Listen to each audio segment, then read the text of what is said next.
looking like a triple as Ahmed plugs into third base, and what a way to score that run for the Matadors. Coach Romero barking out his orders there to his players. He's been around the game for a long time. Nice shot to center field. That'll bring runners in. Just like that, La Cueva will bring 3 runners in to go up 3-0. Runner advances to third.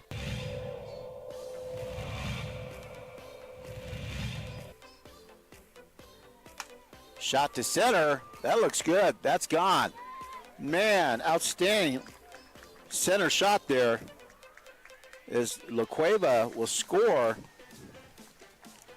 Antonio Lucero, second baseman.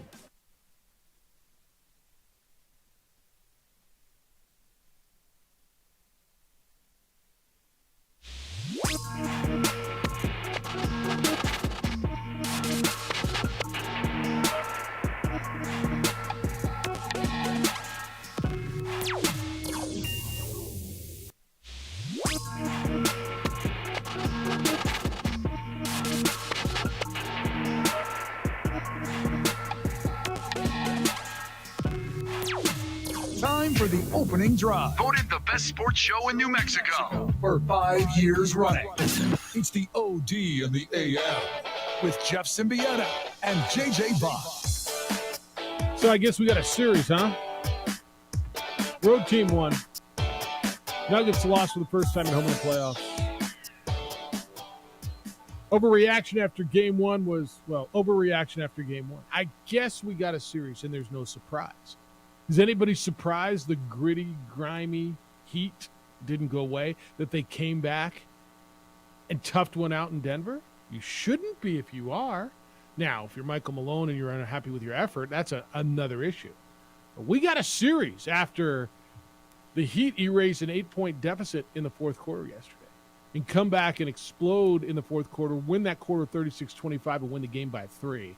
And we're going back to Florida 1-1 in the NBA Finals. What's up? Hope you had a great weekend. Good morning to you.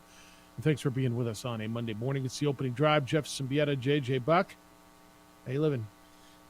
The team that we watched yesterday is the Miami Heat team that should never be a 9-point underdog. That is the Miami Heat team that people expect to see with what they've done in this postseason. Never flinching, able to respond, and erasing deficits just like that. And what a place to be for the Miami Heat, because Jimmy Butler's been good, not great. Mm-hmm.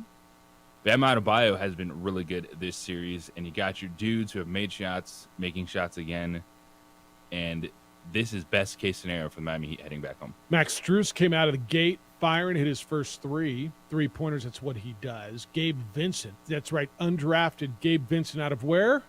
UC Santa Barbara, was their leading scorer last night with 23, and that's what they do. Kevin Love, his box score will not thrill you, although he did have 10 rebounds, but really was a difference out there and made shots. He had 6 points, 10 rebounds, and they put it back in the starting lineup, and things different. Are you two okay? Are you guys on watch as Nuggets fans? I know this is a big deal. I was in Denver this weekend. That town is going freaking bonkers. Like everywhere I went, I was going to bring you back. I just didn't know your size. I was going to bring you back new Nuggets gear. You all have your Nuggets gear. You guys okay? You all right? How are you not okay? Right. Like there was only a few people that were crazy enough to think this was going to be a sweep in a short series. Dan? Yep. Like who didn't think Miami was going to respond? Did you think you were going to lose at home? Yeah. Okay. You all right back there, DC? Hanging in there. All But right, so you're not as good as he is. Well, I saw that. I was worried about that happening in game one, Yeah. so it's not completely surprising, but that was stressful, man. Very stressful. So the fact that your head coach is calling out effort. We had a coach around here who said you can't coach effort, and I'm not sure I believe that, but you got game 2 of the NBA Finals. And one of the things I thought Michael Malone said after game 1 was really interesting in that we're not going to listen to radio or TV. We're not going to listen to what everybody says because people were basically saying this is over, right? This is a gentleman's sweep. This is Nuggets in 5, maybe Nuggets in 6. They're that much better. And that's what he was afraid of. Now, I'm not going to sit here and tell you that that's why they had 3 guys in double figures and everything was down last night, that they were listening to their clippings. I don't want to believe that. And I'm not even certain I believe effort was down, but it's inarguable that their defense was not nearly as good. Or is it just Miami was hitting shots, and if they hit shots, they'd be up 2-0? I don't know that I think that either. But when I got a coach sitting here after game 2 of the finals questioning effort, one thing I know about the team on the other side is you're never going to question effort. To me, it was more lapses than effort, like just poor defensive decisions. Like, why are you leaving guys on the perimeter? Why are you overhelping? Why are you fouling dudes shooting threes? Kentavious Caldwell-Pope was terrible. Yes. Last night. And yes. To me, it was more of those things instead of lack of effort. It was just poor decision-making defensively, overhelping, flying by shooters, not just closing out, but doing the jump flyby, leaving someone wide open after the pump fake. I think it was a lot of those bad decisions for the Nuggets. And the one thing that the Heat are going to do is consistently grind. And you saw that in the fourth quarter. The 50-50 balls, the close calls, got them all. Went all to the Miami Heat. Yeah. I listen to this, they're not as talented talk. And sometimes I sit there and just go, that's such crap, right? It's such crap. They're more talented than why? Because they got undrafted guys? Like, does your draft position dictate your talent for the rest of your life? No. Last I checked, people are telling me Nikola Jokic is the best player in the world, right? Where was he drafted again? 40 what? Second round, right? Like, Jamal Murray was a top 7 pick, and Aaron Gordon, I think, was number 4. But just because Gabe Vincent wasn't drafted, I'm going to tell you right now, how many better shooting point guards in the league are there than him right now? Not many right now. I mean, he's going to go make himself a big, nice, hefty, thick, as the kids like to tell me, a bag, right? He's getting paid. Caleb Martin, while he's not scoring, has been pretty good. I don't know. You tell me how Duncan Robinson plays. Like, holy smoke, now they're going to get their best shooter back. So if effort is your issue, you got a problem. I look at that team on the other side, and you knew they wouldn't go away. That's why you said, DC, you were nervous about this, right? Because that's that team, that grit, that JJ, that's what I told you, like the very first game of the playoffs when they beat Milwaukee. I'm like, there's something about postseason Miami. And it's not all about Jimmy Butler. Look what they did. 21 out of Butler, 21 out of Adebayo, 23 out of Gabe Vincent. Strus had 14. Duncan Robinson came off the bench and gave you 10. And I look at the other side, and after Nikola Jokic at 41, Murray wasn't what he needed to be, 18 points. And the only other guy that gave you double digits was Aaron Gordon and Bruce Brown. I mean, was it effort to you? I don't feel it was effort. I feel like it was bad decision-making defensively, more so than effort. So you're more concerned about defense, being out of position. Yeah. Which I guess, from a coach's standpoint, you could use effort to describe that by not being where you need to be defensively. But I think it's just more poor decision-making. And the Miami Heat, it's what they do. They make the changes that impact the game. In Kevin Minutes' 22 minutes, they were plus 18 when he was on the floor, better than the Denver Nuggets. The double teams that they were throwing at different areas on the court. Jimmy Butler seeing more of Jamal Murray because when they went big, Kevin Love in the lineup, there wasn't that mismatch inside where they just dumped the ball into Aaron Gordon early in the game and got him going. And the Nuggets offense isn't an issue, but here's the thing. Got stagnant at the end. Jokic doesn't want to be scoring 41 points. Like 41 points from Nikola Jokic means nothing if he has 4 assists. That's all. And you could see while he was fantastic and he was searching his shot, if he doesn't get the rest of the team going, they're different. Well, he's unstoppable when he wants to go. Like right? if Murray's kind of doing his thing and going off in his nicer shots, cool. But Joker still wants to get 8 to 10 assists, get the flow going. Heat didn't allow that. Yeah, I totally agree with that. Jamal Murray, 7 of 15. Jokic was 16. He took 28 shots. 28 shots, and he kind of needed to. And I thought Bam Adebayo was good defensively on him. Jokic is just that good. But somebody's got to help.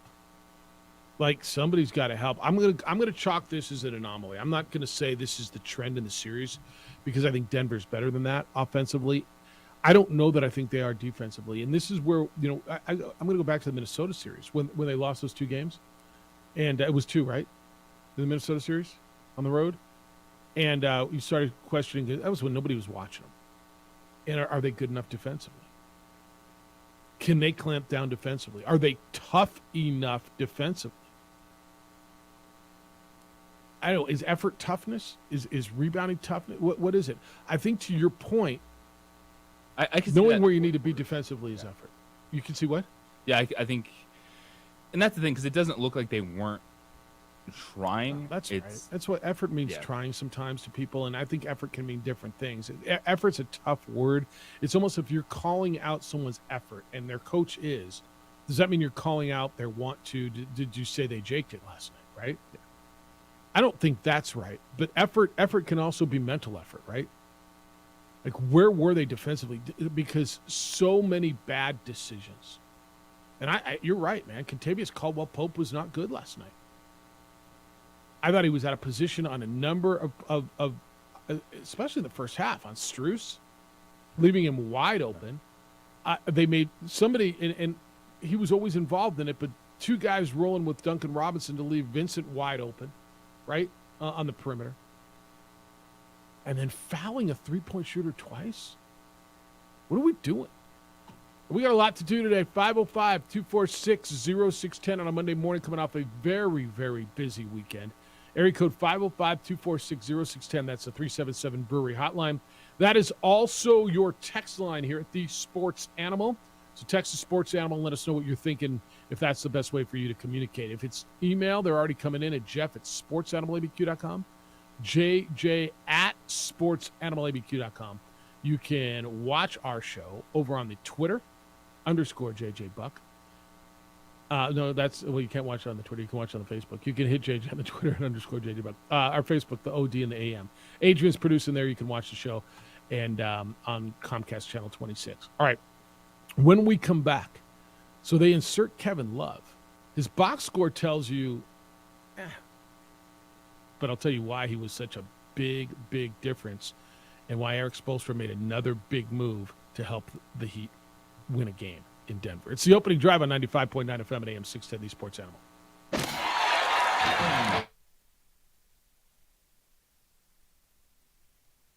We would like to thank the following sponsors for making this broadcast possible.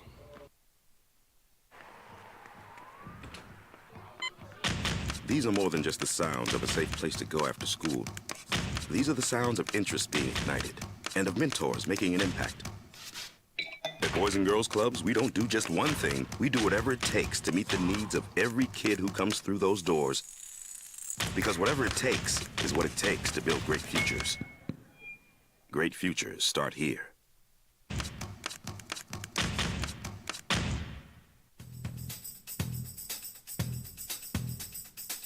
International Protective Services is a proud supporter of ProView Sports and New Mexico Youth Athletics. IPS provides residential and commercial security services in the Albuquerque metro area. For more info, please call 505-897-2420 or visit internationalprotectiveservice.com. Sometimes it's the small things that make life easier, like never worrying about being declined at an ATM when only cash will do. With your covered from US Eagle, we'll cover you, even if the money's not there. That's a good feeling. And we do it with no extra fees or penalties.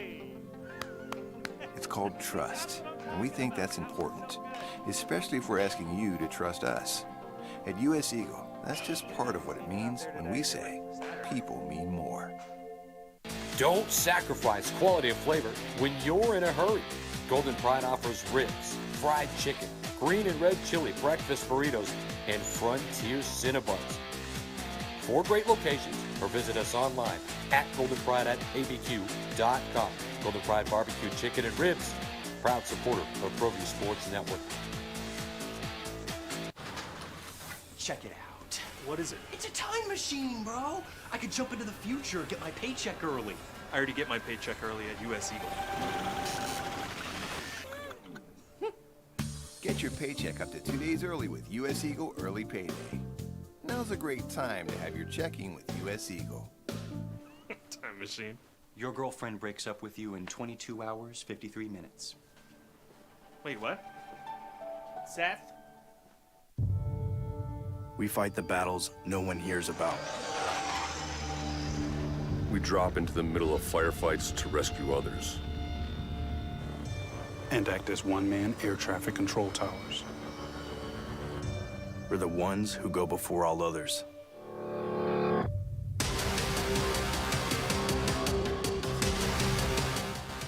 U.S. Air Force Special Warfare are proud supporters of ProView Sports. Hi everyone, my name is Master Sergeant Jacob Groves. I am a Air Force Special Warfare pararescueman. Air Force Special Warfare are proud supporters of ProView Network and New Mexico Youth Sports. Air Force Special Warfare operators are critical thinkers. They maintain a high level of fitness, they take initiative, and they don't quit. For more information on Air Force Special Warfare, contact me at the number listed below.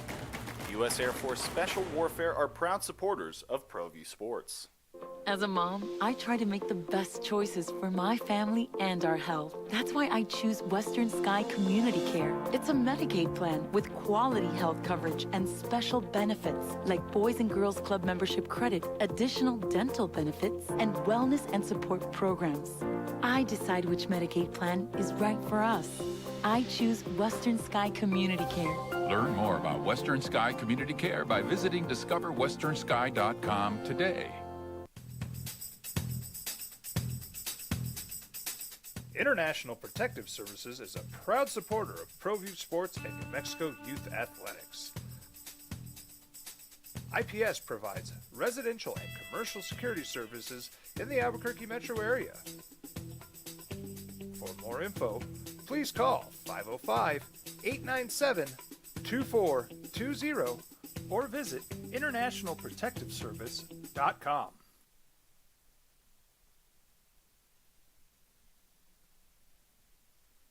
We would like to thank the following sponsors for making this broadcast possible. Well, I'm going to the frontier, walking to the cashier, order up a root beer and a number one. Cover it with green stuff, one scoop is not enough. Find a booth is real tough, back by the Duke. Meet my family, meet my friends in the quirkiest restaurant I have ever been. All of Albuquerque's favorite. Miami's overcome a 15-point deficit. Duncan Robinson drives and finishes. Another tough shot. 10 straight. Mike Breen on ABC. Duncan Robinson was terrific, and the Nuggets fall to the Heat in Miami, 111-108, the NBA championship. The finals is tied at one game apiece, headed back to Florida. Game 3 will be in Miami on Wednesday. Duncan Robinson was good. Eric Spoelstra was terrific. All right, and it's funny when you get on a bigger stage, more and more people realize things, right? It's like the whole world just discovered Nikola Jokic, the guy who's been a 2-time MVP, but they just read about him and see highlights. But now all of a sudden people are forced to watch Nikola Jokic, so the whole world has discovered this big, gigantic, wonderful, unbelievable freak of a player out in the Rocky Mountains somewhere. And I think there's people who are now just somehow just discovering Eric Spoelstra too, the head coach of the Miami Heat, who's been there. He's the second longest tenured coach in the NBA. He's won NBA championships and is finally now getting his due. And we've given him his due for a long time on this show and talked about how good he is. I think one of the things that he does is obviously there's a calmness around that team. And people always tell you that a team will take on the personality of their coach. And I think in some respects they've taken on his demeanor in regards of not getting too high or too low, although I would argue in this case maybe Jimmy Butler guides that. But also X's and O's are important. And you're going to look at Kevin Love's line and go, what's that old man out there with a little gray in his hair doing, right?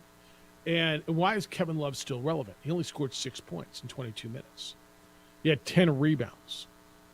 He had an assist, a steal, didn't turn the ball over. He was plus 18. JJ, putting Kevin Love in the starting lineup instead of Caleb Martin, and look, it may change. When he moved Caleb Martin in the last series to the starting lineup, it was the right thing. But what it did, it allowed him to dictate matchups, offensively and defensively. And it was a move that obviously was harder for the Nuggets to adjust. I think it freed up Max Strus a little bit early on, and it allows him now to dictate what he's doing defensively in regards to matchups.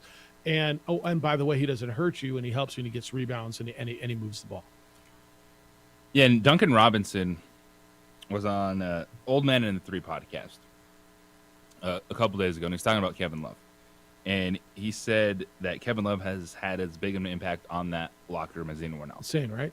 And you're like, what? How is that possible? Like, Kevin Love just joined them off the free agent heap. He was one of those dudes that was out there. They signed him in a mid-year, brought him in to be a depth guy. Duncan Robinson said, quote, "You know when you have a guy who's played in 4 NBA Finals, won a championship, gets pulled from the rotation in the middle of a series, and his immediate reaction is uplifting the guy that's replacing him. I mean, that alone set the tone down the line for everybody else. And he fits in, and he is a solid player. He just does his job. 10 rebounds, and exactly what you said. It allows the Heat to dictate more terms. And as much as everyone wants to focus on the Jokic-Murray pick and roll, the Nuggets don't know what to do on the other end. Right. And then when you have everyone outside of Bam being a shooter on the floor for the Heat, because Kevin Love can hit threes, it's just a different dynamic. You give them the size they needed just to slow down the game early and then get back into that rotation. There's something about know-how. There's just something about experience. People talk about it, and I know you and I have had debates over the years. Does it matter, right? And whatever sport it is, whatever final you're going into, does being there matter? Does experience matter? Does, all those intangibles? I want you to think back when LeBron was with Cleveland. Kevin Love was the number 2, right? That was a big deal getting Kevin Love. He was that good of a player in this league for a long time, right? I mean, for a long time, he was that good of a player. I don't know if he's a Hall of Famer, probably a borderline guy that's not going to get in, right? Never missed an NBA Finals when he's been in the playoffs. Right? Is that right? Never missed the NBA Finals when he's in the playoffs? That's pretty special. But the knowledge that he's got, the experience that he's got, and I lean on this a lot because I believe in it. He knows how to win. And when dudes know how to win and things are pretty even, and you may feel they're way more even now than you did 24 hours ago, and I think the talking heads nationally will as well. It's the intangibles that get you over the top. And what a Kevin Love does, what an Eric Spoelstra does, what a Jimmy Butler does, is the kind of stuff. Now, I still think the Nuggets are going to win the series. Okay? I do. But I never thought it was going to be a short series. I was thinking 6 or 7. I know some of you thought 5, maybe 4. And that's okay. It still can be 5. Okay? Nuggets aren't done. Nuggets lost a 3-point game and had a shot at the end to tie it. Probably a shot that they would take every time. There's 2 players on the court that are taking that shot. That's right. Jamal Murray. That's right. Nikola Jokic. 100%. And that's it. Is that their issue, though? Where you could have looked at Miami if they were in that position and said Strus or Vincent or Butler or Robinson could have taken that shot? And you could have spread it around, right? Is that the issue right now? The Nuggets are too reliant? Because all of a sudden, Michael Porter Jr., who had a really good game, won at 5 points yesterday. No, the issue is on the other end of the floor. Defensively. Yeah. I thought they were stagnant offensively as well. To your point, everything was centered around Nikola having to score. And I'm fine with that. Gosh, he's so smooth. The ball hits the rim so softly. He can score at will. But everybody made the point yesterday, and this point was correct. He's got to be able to get other guys involved. Where was everybody else? Where was, Aaron Gordon had 12. I with all due respect, and Murray had 18. Murray's got to go off. For them to win this thing, it's got to be their big 2 going off. He does. He sat for a while. What did he play? 39 minutes. I mean, don't you think he's got to be a little bit better offensively? Of course, that's the focal point for the Nuggets is ISO Murray and then Jokic getting everyone else involved and then stepping up when he needs to. And the Heat did a really good job of, taking away the plays that the Nuggets were making in that first game. And you saw it early, Joker having to search a shot, and he doesn't want to do that. And it's crazy when you look at it. As good as the Nuggets were, like the offensive numbers are fine. Like you still look at points per possession. They shot 52% from the field overall. Jokic scores 41 points, but if he only has 4 assists, that's not the way he wants to play. That's not best for the Nuggets because they don't have the rhythm, and they need Joker gets everyone else in rhythm while Murray does his thing. Yeah, can't be, but you've got to get somebody, whether it's Porter. He's been bad for 2 games. I mean, he had a double-double in game 1, but shooting-wise, 3 for 17 from 3. KCP, just terrible defensive performance last night, and that's the last dude you'd expect to be that bad defensively, to be messing up, fouling 3-point shooters, over helping defensively. And still with all that, this is why this is such a great series. It was a great game yesterday because then the Nuggets go on an 11-2 run into the fourth quarter, get it to a 1-possession game, and have a shot to tie it. KCP was almost undisciplined bad. You know what I mean? Yeah, absolutely. Like an undisciplined, but like, what are you doing bad? I'm trying to explain. Watching it, I was trying to explain it. You've got to be better than that. And now it's like, sitting here going, all right, Eric Spoelstra, they're gonna make all the changes. They're gonna throw it out there. What do the Nuggets do? What is their adjustment? Is it more effort, better focus defensively? Because the Nuggets got their first half performance from their rookie. Christian Brown was fantastic in his minutes with his effort, cutting inside, hitting some shots. Yeah. And now that's the thing. It's like, all right, Nuggets, what is your adjustment? Is it, all right, we just need to be smarter defensively, or is there now something with, you saw the amount of zone defense, the double teams that they threw out there, and then just effort on the boards. I'll say that because it felt like in that fourth quarter, Miami won everything. All right, we're going to talk more about the NBA. Not just the finals, but Phoenix has a new coach, a name that I threw out there a number of times. I was certain was going to get a job in this cycle. You weren't as sure. James Borrego, the Albuquerque Academy alum, is back in the NBA as a coach. Not a head coach, but as a coach. So we're going to go through all that. But when we return, the big story locally over the weekend, United lose to El Paso and then lose their head coach. What happened? What's next? It's the opening drive on 95.9 FM and AM 610, the Sports Animal. This report is brought.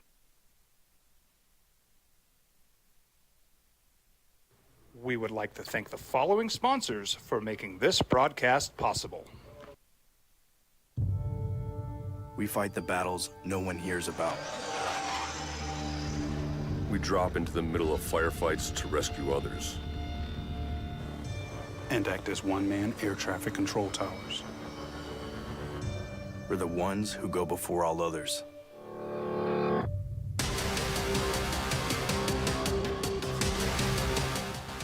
U.S. Air Force Special Warfare are proud supporters of ProView Sports. Well, I'm going to the frontier, walking to the cashier, order up a root beer and a number one. Cover it with green stuff, 1 scoop is not enough. Find a booth is real tough, back by the Duke. Meet my family, meet my friends in the quirkiest restaurant I have ever been. All of Albuquerque's favorite spot, it's the Frontier Restaurant. The Frontier Restaurant is a proud supporter of ProView Networks. These are more than just the sounds of a safe place to go after school. These are the sounds of interest being ignited and of mentors making an impact. At Boys and Girls Clubs, we don't do just one thing. We do whatever it takes to meet the needs of every kid who comes through those doors. Because whatever it takes is what it takes to build great futures. Great futures start here.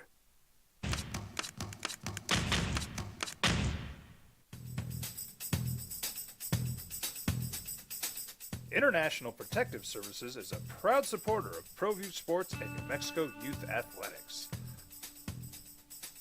IPS provides residential and commercial security services in the Albuquerque metro area. For more info, please call 505-897-2420 or visit internationalprotectiveservice.com.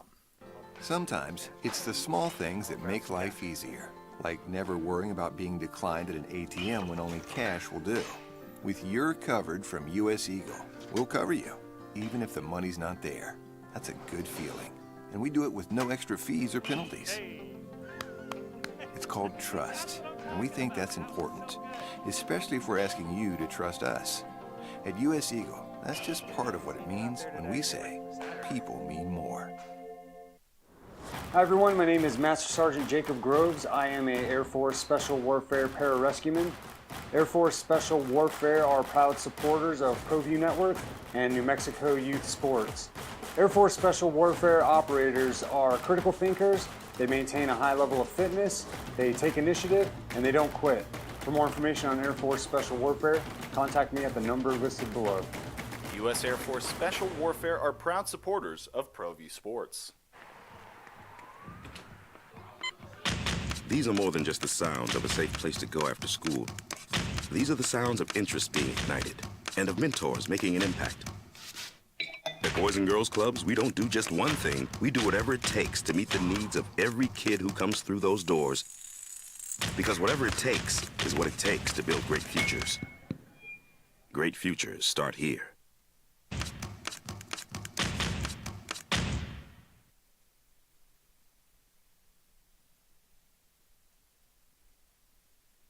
We would like to thank the following sponsors for making this broadcast possible.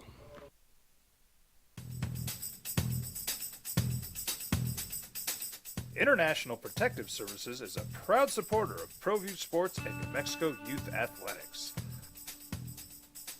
IPS provides residential and commercial security services in the Albuquerque metro area. For more info, please call 505-897-2420 or visit internationalprotectiveservice.com. Big rivalry, big dev, big disappointment. Bummer of a result, surprising news. That was, I don't know, does that wrap it up at the ball pitch the other night? Yes, it does. El Paso comes in and beats New Mexico United 1-0 on the big Devin Sandoval appreciation night. And then after the clean sheet that was put up by El Paso, second straight loss for New Mexico, it was announced by Zach Prince that Zach Prince, their head coach, is leaving for another opportunity. And I know that you've been watching the social media on this, and I was out of town. So when I heard this and I saw it and I started reading some of this stuff on social media, I wasn't surprised because I knew that there was some division amongst the fan base about the head coach, and maybe even some division, in the front office. Is this our guy? And you said something the other day that just resonates in my head, and I thought it was the right definition. I asked, are they any good? Is this just, they keep telling me how good they are, but are they? They're 4 wins, 5 losses, 2 draws. So if they lose on Friday in Tampa, they'll win 1/3 of their starts. And you said they're a mid-table team with championship level support. I'm like, wow, okay, yeah, that's probably right. They've done a great job of convincing the fan base that they're a big deal, and I think that's wonderful, and that's why they get crowds like they do, and they get the passion. But I'm not going to sit here and pretend to know the level of soccer, certainly in USL Championship, like somebody who can go out and say, they're this talented or they're not. I don't know. You watch them much more closely. And then you've been watching the social media after this. So Zach Prince leaves. The speculation is that he may join Troy Lesesne, his former boss, the former head coach with New York Red Bulls. Troy is the head coach there now. Is he the interim? Yeah. Okay. Now, maybe that's right. We'll find out later this week. And now United needs to find a head coach. You were saying that the response, and it's been relatively passionate on social media, is somewhat divided between good riddance, it's about time, and how can he quit on us midseason? Yes. And when the news comes down right after a game, that's going to be a lot of people's reaction is, oh, they lost. That was my first reaction. That's 2 losses in a row. Average results at this point in the season. The franchise is making a move. But when you listen to Zach Prince talk, this is something that's been in the works. And you got that at the press conference last Thursday. You kind of got that cryptically. Yes. That you knew something was going down. That the club knew that this wasn't a decision made just after the result of last night's game. But when it happens after a loss, yeah, that's the way it's going to come across. Is it was that always fired, mutually agreeing to part ways. Some people thinking that he's quitting, stepping aside because they've lost 2 games in a row. But this is really a tough spot for United, because the one thing with Zach Prince, he's been there 5 years. He was on the initial staff with Troy Lesesne. He's invested a lot into this team, and I think United is a playoff caliber team. Now, not top 10 of 15 teams make the playoffs. So, they're on the outside looking in right now. And you never know, too, how everyone looking at this team saying they're not aggressive enough, even though that's something that Zach said a ton on Thursday. Being brave, being aggressive, is this kind of something that shakes up the team, shakes up that locker room enough to go, okay, this is kind of, you don't expect this really at all. It's kind of been status quo, par for the course, lock in, and now you got 10 of 15, 8 out of 12. I apologize. It's 8 out of 12. Yeah. And what kind of response are you going to get? And this is a game you want to play. This is still big business in sport. Head coaches making decisions. A franchise has to adjust and see what they can do. How big of a deal is this? So, I say this with the utmost respect, and because it feels like a big deal. It's the pro sports team, one of the pro sports team in this town. I know this is a tough term. It's not Major League Soccer. So does that make it minor league soccer? It's tier 2, or right, a level down, tier 2 soccer. But it's a big deal to me because people care, right? So when people care, it's a big deal. I remember when the Scorpions were here, right? Scorpions were AA hockey. You were allowed to call that minor league, but they were AA hockey. Remember when Tony Martino left as head coach? I don't know if you remember any of that stuff, but when they made coaching changes, or Taylor Hall was their first coach and he left, that was kind of a big deal. When Tony left, it was a huge deal. The fan bases, they get attached to it. It is a big deal.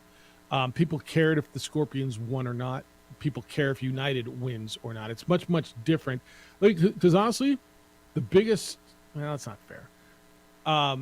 Almost as relevant news this weekend in coaching was Pedro Lopez getting his 1,000th victory as a manager in minor league baseball, right? That's pretty big news.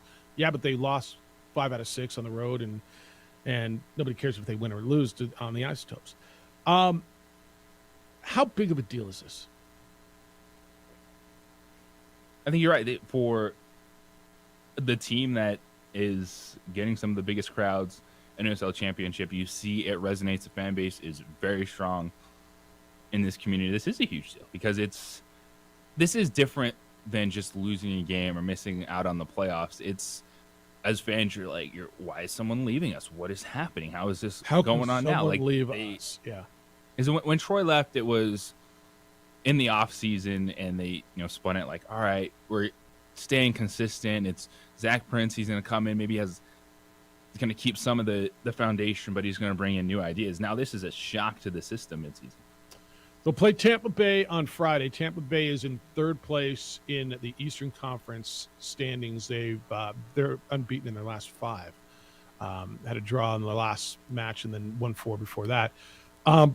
When you say that they're out of the playoff spot right now, this is true, but they've also has New Mexico United less games than everybody in front of them, so they have the opportunity to recapture some of those points that they did not get. But certainly, would you say that 4 wins, 5 losses, 2 draws, it's a disappointing start? Of course. When you're below that line, 8 out of 12 teams make it. All right, now what? I've heard the name Jeremy Fishbein constantly. Jeremy was in town recently. Jeremy is the former UNM men's soccer coach who took that program to 2 Final Fours, and the program was dropped. He's been over in India. He was back in town recently. I've heard Heather Dyke's name, and just like we did last time, this was up. The women's soccer coach at UNM. Do they go outside? I know last time it was really important for them to promote within. David Weese-Carl's press release announcing the departure of Zach Prince the other day touted the fact that not only are they about promoting players, but they're about promoting staff from within, and touted how they rose Zach Prince from an assistant to head coaching level. Where do they go? Is there someone on staff? Peter Trevisani was in front of the microphones on Saturday night, the owner of the team, and he was talking about the staff and how good the staff is. So is this one of those where you stay in-house? Do you go out? Are you finding the former head coach of Manchester United? Like, where are you going? Well, in-house is probably the most affordable route. You're not adding. Okay. And then depending on what happens, it sounds like they're not going to have to worry about paying Zach Prince. Because he's got it. Well, if he left, and there was terms like the covering something or getting out of the rest of his contract, because if you're mutually agreeing to part ways, he's taking a different job. Mhm.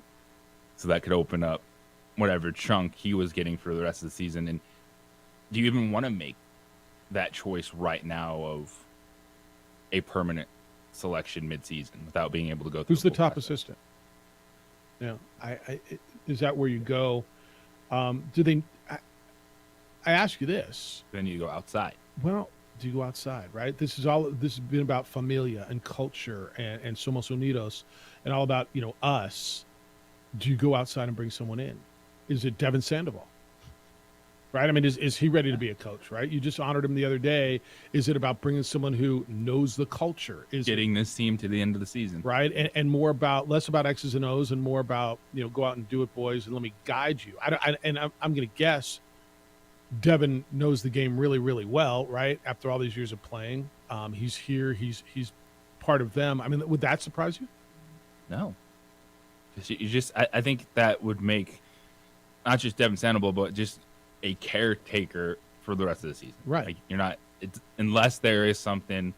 What do you, a third of the way through? You play 36? Yeah, because given the fact that this wasn't a shock, like the organization had known that this was coming, they had been talking about it, maybe that has allowed them to find someone or target someone that they feel like, hey, this is someone we actually trust to take over as not just an interim basis, which could happen. Listen to Peter's Trevisani's press conference when he was in front of the mic the other day. It certainly made it sound like he knew what they were doing. He was parsing his words, and trying not to give it away. But we'll make an announcement on Monday. We'll have decisions to make on Monday, and it sounded like something was coming today, right? And they usually release stuff at 10 o'clock when they put their releases out. But this may be later in the day. And to your point, this didn't just happen overnight. They knew at least by Thursday, probably earlier in the week, right? I had heard that there were talks for a few weeks now that Zach was talking about leaving. Did you hear that as well? Yeah, it's been a little while. And so wherever he goes, and I don't know if he's going to Red Bulls with Troy, whatever he's doing, you wish him good luck. And you say thanks for everything you did, but moving on is like Peter said, that's the reality of it. You got to figure it out and go. You got a club now who has dropped 2 in a row, 2-2-1 in their last 5. It's a tough road trip to go across the country, play in some humidity against a club in Tampa Bay who is sitting in 3rd in the table in the Eastern Division, and has won, has been winning. So. It's interesting, JJ, and I know a lot of people really, really care. Gut feeling: do they stay in house or do they go somewhere? I think maybe they go somewhere, just given the fact they first gut feeling. Have had some time to work on this decision. This appears to be a pretty attractive job, right? Absolutely, it is. Right, and with the fan however support you get here, I know that it's the last couple seasons, even in the sports world, it's been divided. Because of the stadium talk and the back and forth. But when you look at the USL Championship, because of the support, because of the energy. Like, this is a place that people want to be. Yeah, I think weather-wise, people love it. It's becoming a little bit of a jewel in the soccer world, and there's not a lot of places at this level you get that kind of support. And I think as Zach learned, with the support comes the pressure, right? The pros and the cons. But I think this will be a pretty attractive job. If you want to get in on this, you may at 505-246-0610 or 888-922-0610 and with the emails. When we come back, this has never happened before. Winning a college championship one week and collecting a big pro check the next? How did that happen? This is pretty amazing, and it's next on the opening drive on 95.9 FM and AM 610 Sports Animal. This report is sponsored.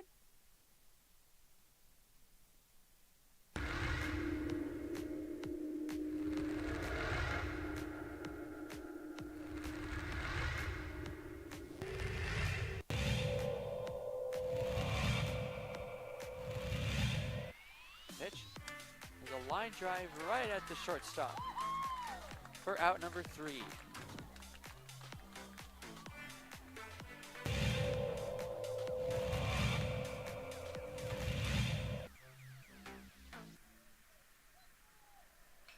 Apodaca ripped to left field. That will bounce in, so it's going to be extra bases as they'll have to chase that one at the wall in the warning track. Flipped up, there's no play at home. So it's an RBI double for Andrew Apodaca.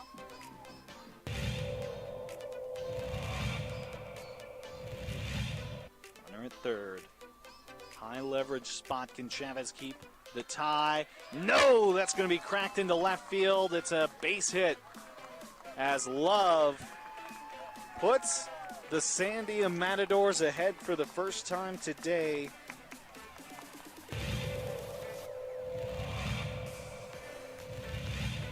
The 0-2. Upstairs goes the backstop, and the run will not score. Gun down at home.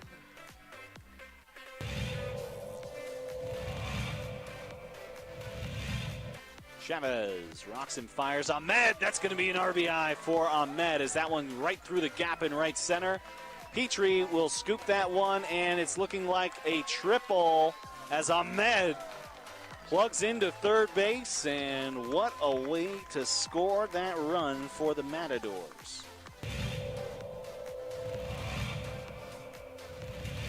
Coach Romero barking out his orders there to his players. He's been around the game for a long time. Nice shot to center field. That'll bring runners in. Just like that, La Cueva will bring 3 runners in to go up 3-0. Runner advances to third.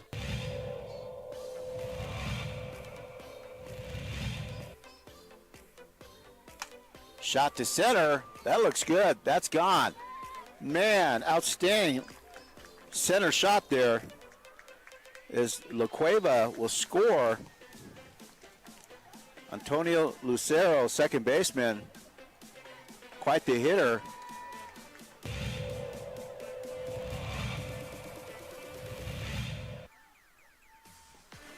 Shot to third, and good catch, and she gets the out. Outstanding play by Trinity Bazan. Nice bright spot.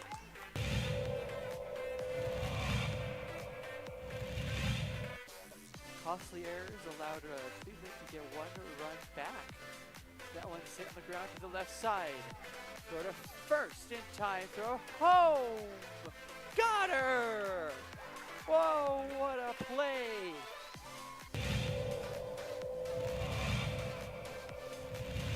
Next door or something. Not sure, but they came out here, and Ellison cracks an RBI out to left field. That's where you got to do it.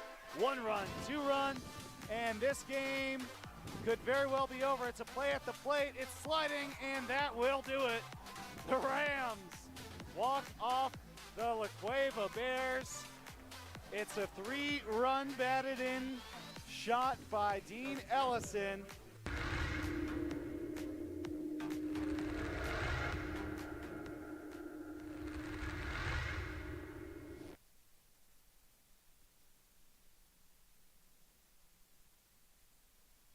we would like to thank the following sponsors for making this broadcast possible.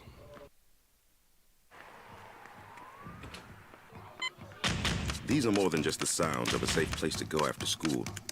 These are the sounds of interest being ignited and of mentors making an impact. At Boys and Girls Clubs, we don't do just one thing. We do whatever it takes to meet the needs of every kid who comes through those doors. Because whatever it takes is what it takes to build great futures. Great futures start here.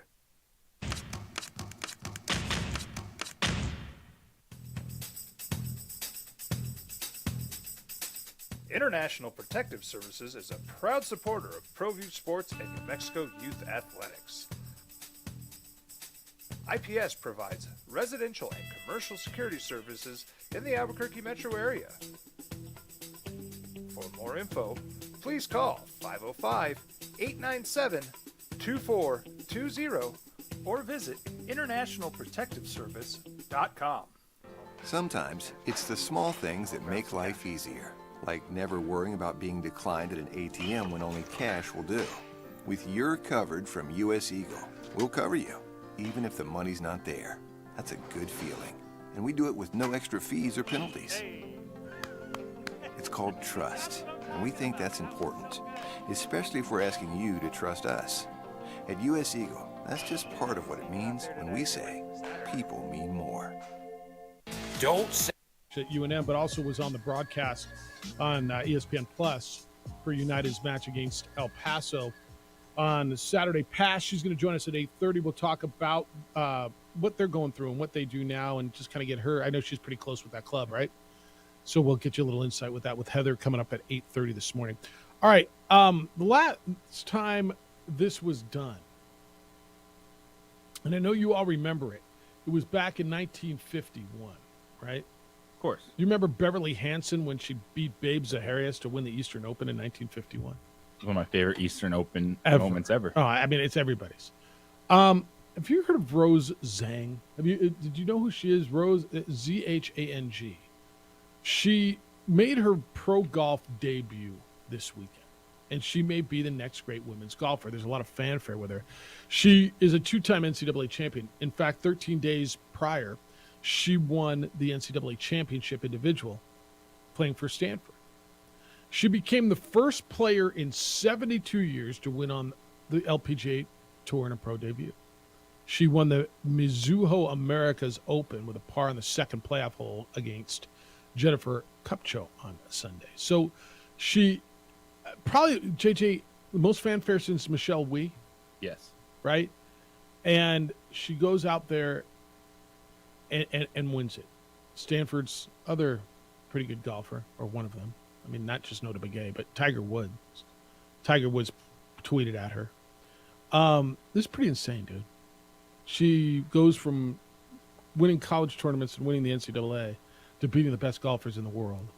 I know that we don't follow the LPGA very much, but when I see a story like this, you tell me it hasn't been done in 70-something years, and this could be the new face, because what someone like this does for that sport, and especially in women's sports, and we just had Women in Sports Appreciation Day and week and all that stuff. I looked at this and I'm like, holy smokes. That's a big level going from NCAA golf to the best in the world. I see stuff like that. I'm amazed by it. Just amazing. No doubt. I mean, it's an amazing accomplishment.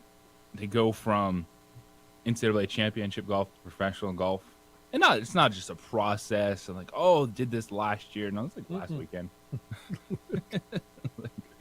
I got days ago. I put Delta on my hat. Go I got from carrying your own bag to having someone carrying your bag. Isn't that amazing? You ever had anybody carry your bag? You ever had a caddy? No. When I played Pebble, I did. It was unbelievable. Except for, I told you the story. He cost me that skin on number 14. Par 5, number 1 handicap up the hill. I went driver, hybrid. I had a birdie putt, left it about 3 feet below the hole. Ocean's on the right, up the hill a little bit. I was playing it like a 12. I was playing a big group. I'm going to par this hole with the skin. I'm going to get a birdie, or with the pop. I mean, there's probably a $350, $400 putt, right? And I'm like, all right, so a little right, left, just outside the right edge, and kind of looks at it, and he says, no, go right at it. I'm like, really? Okay. I stood over it, and then I backed off it again. I looked at it. I'm like, you sure? He says, let me look at it again. No, go right at it. I'm like, you sure? He said, no, dude, do whatever you want. I'm like, no. You're the caddy. You're here. I mean, and sure enough, I go right at it, and it leaks left, right towards the ocean. It's like I thought. I said, wow, I didn't see that. Yeah, no kidding. Guess what? You're not gonna see your tip either. I was choked. Then I went in the tank, dude. I had an 8 on the next hole. I shot a 41 on the front at Pebble, and then went in the tank on the back. I shot an 89 overall, so that means a 48 on the back. Took me 2 to get out of a trap. I was just choked. But yeah, anyway, that's anyway. The other big golf story. Did you see? So Rory McIlroy said something to the effect of, I didn't really get to work on my game, in the off season, basically because he was the face of the PGA. And he's been talking about it. So Phil Mickelson. So you couldn't hit a bucket of balls, Rory? I looked. So Phil tweeted that it sounds like Liv would have been perfect for Rory, but nobody would want him on his team because they'd have to put up with his BS. I'm not sure that Rory's ready to jump to Liv. I'm not sure that he's not, by the way. But how about Phil? Dude, so Phil has basically embraced, I'm the a-hole, right? Yeah. Phil has embraced the villain role. All these years, Phil Mickelson has been the aw shucks, wonderful guy, sign autographs, fan favorite, even though the players seem to hate him in the locker room. And now he's kind of just totally doubled down on the Liv thing and said, you know what? I'm the villain at 52 years old, and I got 2 middle fingers pointed at you, and one means bleep, one means off. Hit the road, toodaloo. Like he doesn't care. He's embraced it, huh? Yeah, he's the one that if you look at from a fan standpoint saying, like, what does this mean now that things seem to be just settled in terms of who's playing where? It's going to be the extra shots from Phil Mickelson. And they're coming. All right, when we come back, Miami started the fourth quarter down 8. 2 minutes later, they were up 3. How did that happen? And how do you turn it around for the Nuggets going back to Florida for Game 3, where Eric Spoelstra says, we'll go down and play them in the humidity. See how they handle that. Billy Tubbs will tell you, we're playing indoors. It doesn't matter. It's the opening drive. Happy Monday, Jeff, JJ, and DC on 95.9 FM and AM 610 Sports Animal.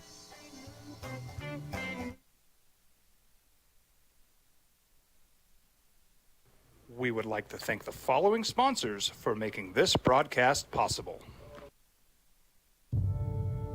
We fight the battles no one hears about. We drop into the middle of firefights to rescue others. And act as one-man air traffic control towers. We're the ones who go before all others.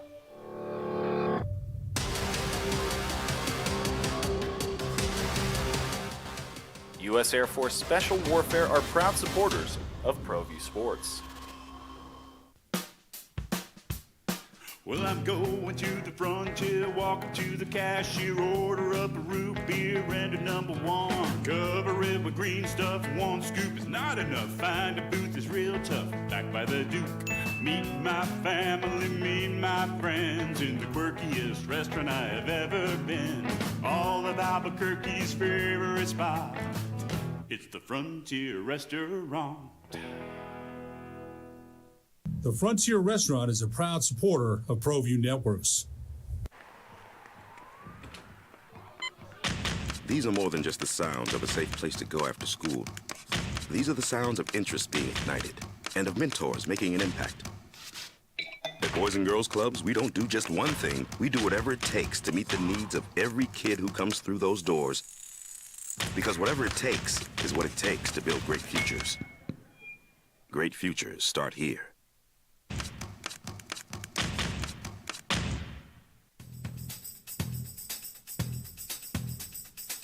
International Protective Services is a proud supporter of ProView Sports and New Mexico Youth Athletics. IPS provides residential and commercial security services in the Albuquerque metro area. For more info, please call 505-897-2420 or visit internationalprotectiveservice.com. Sometimes it's the small things that make life easier, like never worrying about being declined at an ATM when only cash will do. With your covered from U.S. Eagle, we'll cover you, even if the money's not there. That's a good feeling. and we do it with no extra fees or penalties.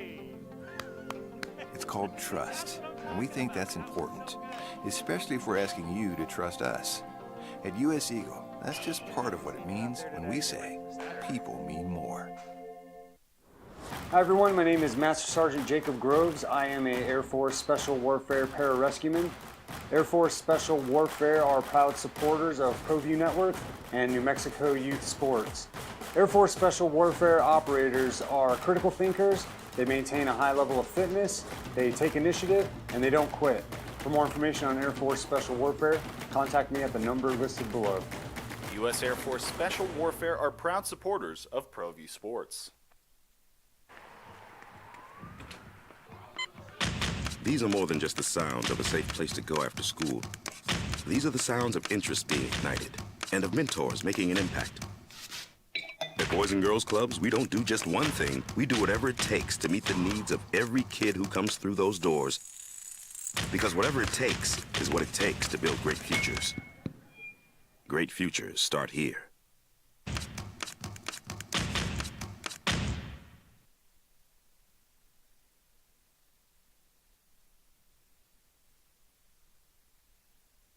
With three-time New Mexico Sportscaster of the Year, Jeff Symbieta and JJ Bach. Outside Martin, back up top Butler.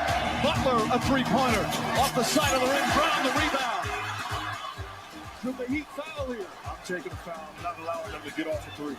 Denver does have a timeout, but they're not using it. 4 seconds. Murray, step back, three-pointer. One goal. Fight for the rebound, Martin, and it's over. The Miami Heat have tied the NBA Finals. Well. They let him get off the three. It was a guy you wanted to get the three. Jamal Murray missed the three. We're going back to Florida, tied at one game apiece in the NBA Finals.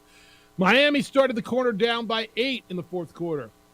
Within 2 minutes, they were up by 3. It's the opening drive. Jeff, JJ, and DC. We're here for you today on a Monday. Go through everything that happened over the weekend. Big weekend. But it certainly starts with the NBA Finals. 111-108, the Heat over the Nuggets last night in Denver. So how did it go so quickly?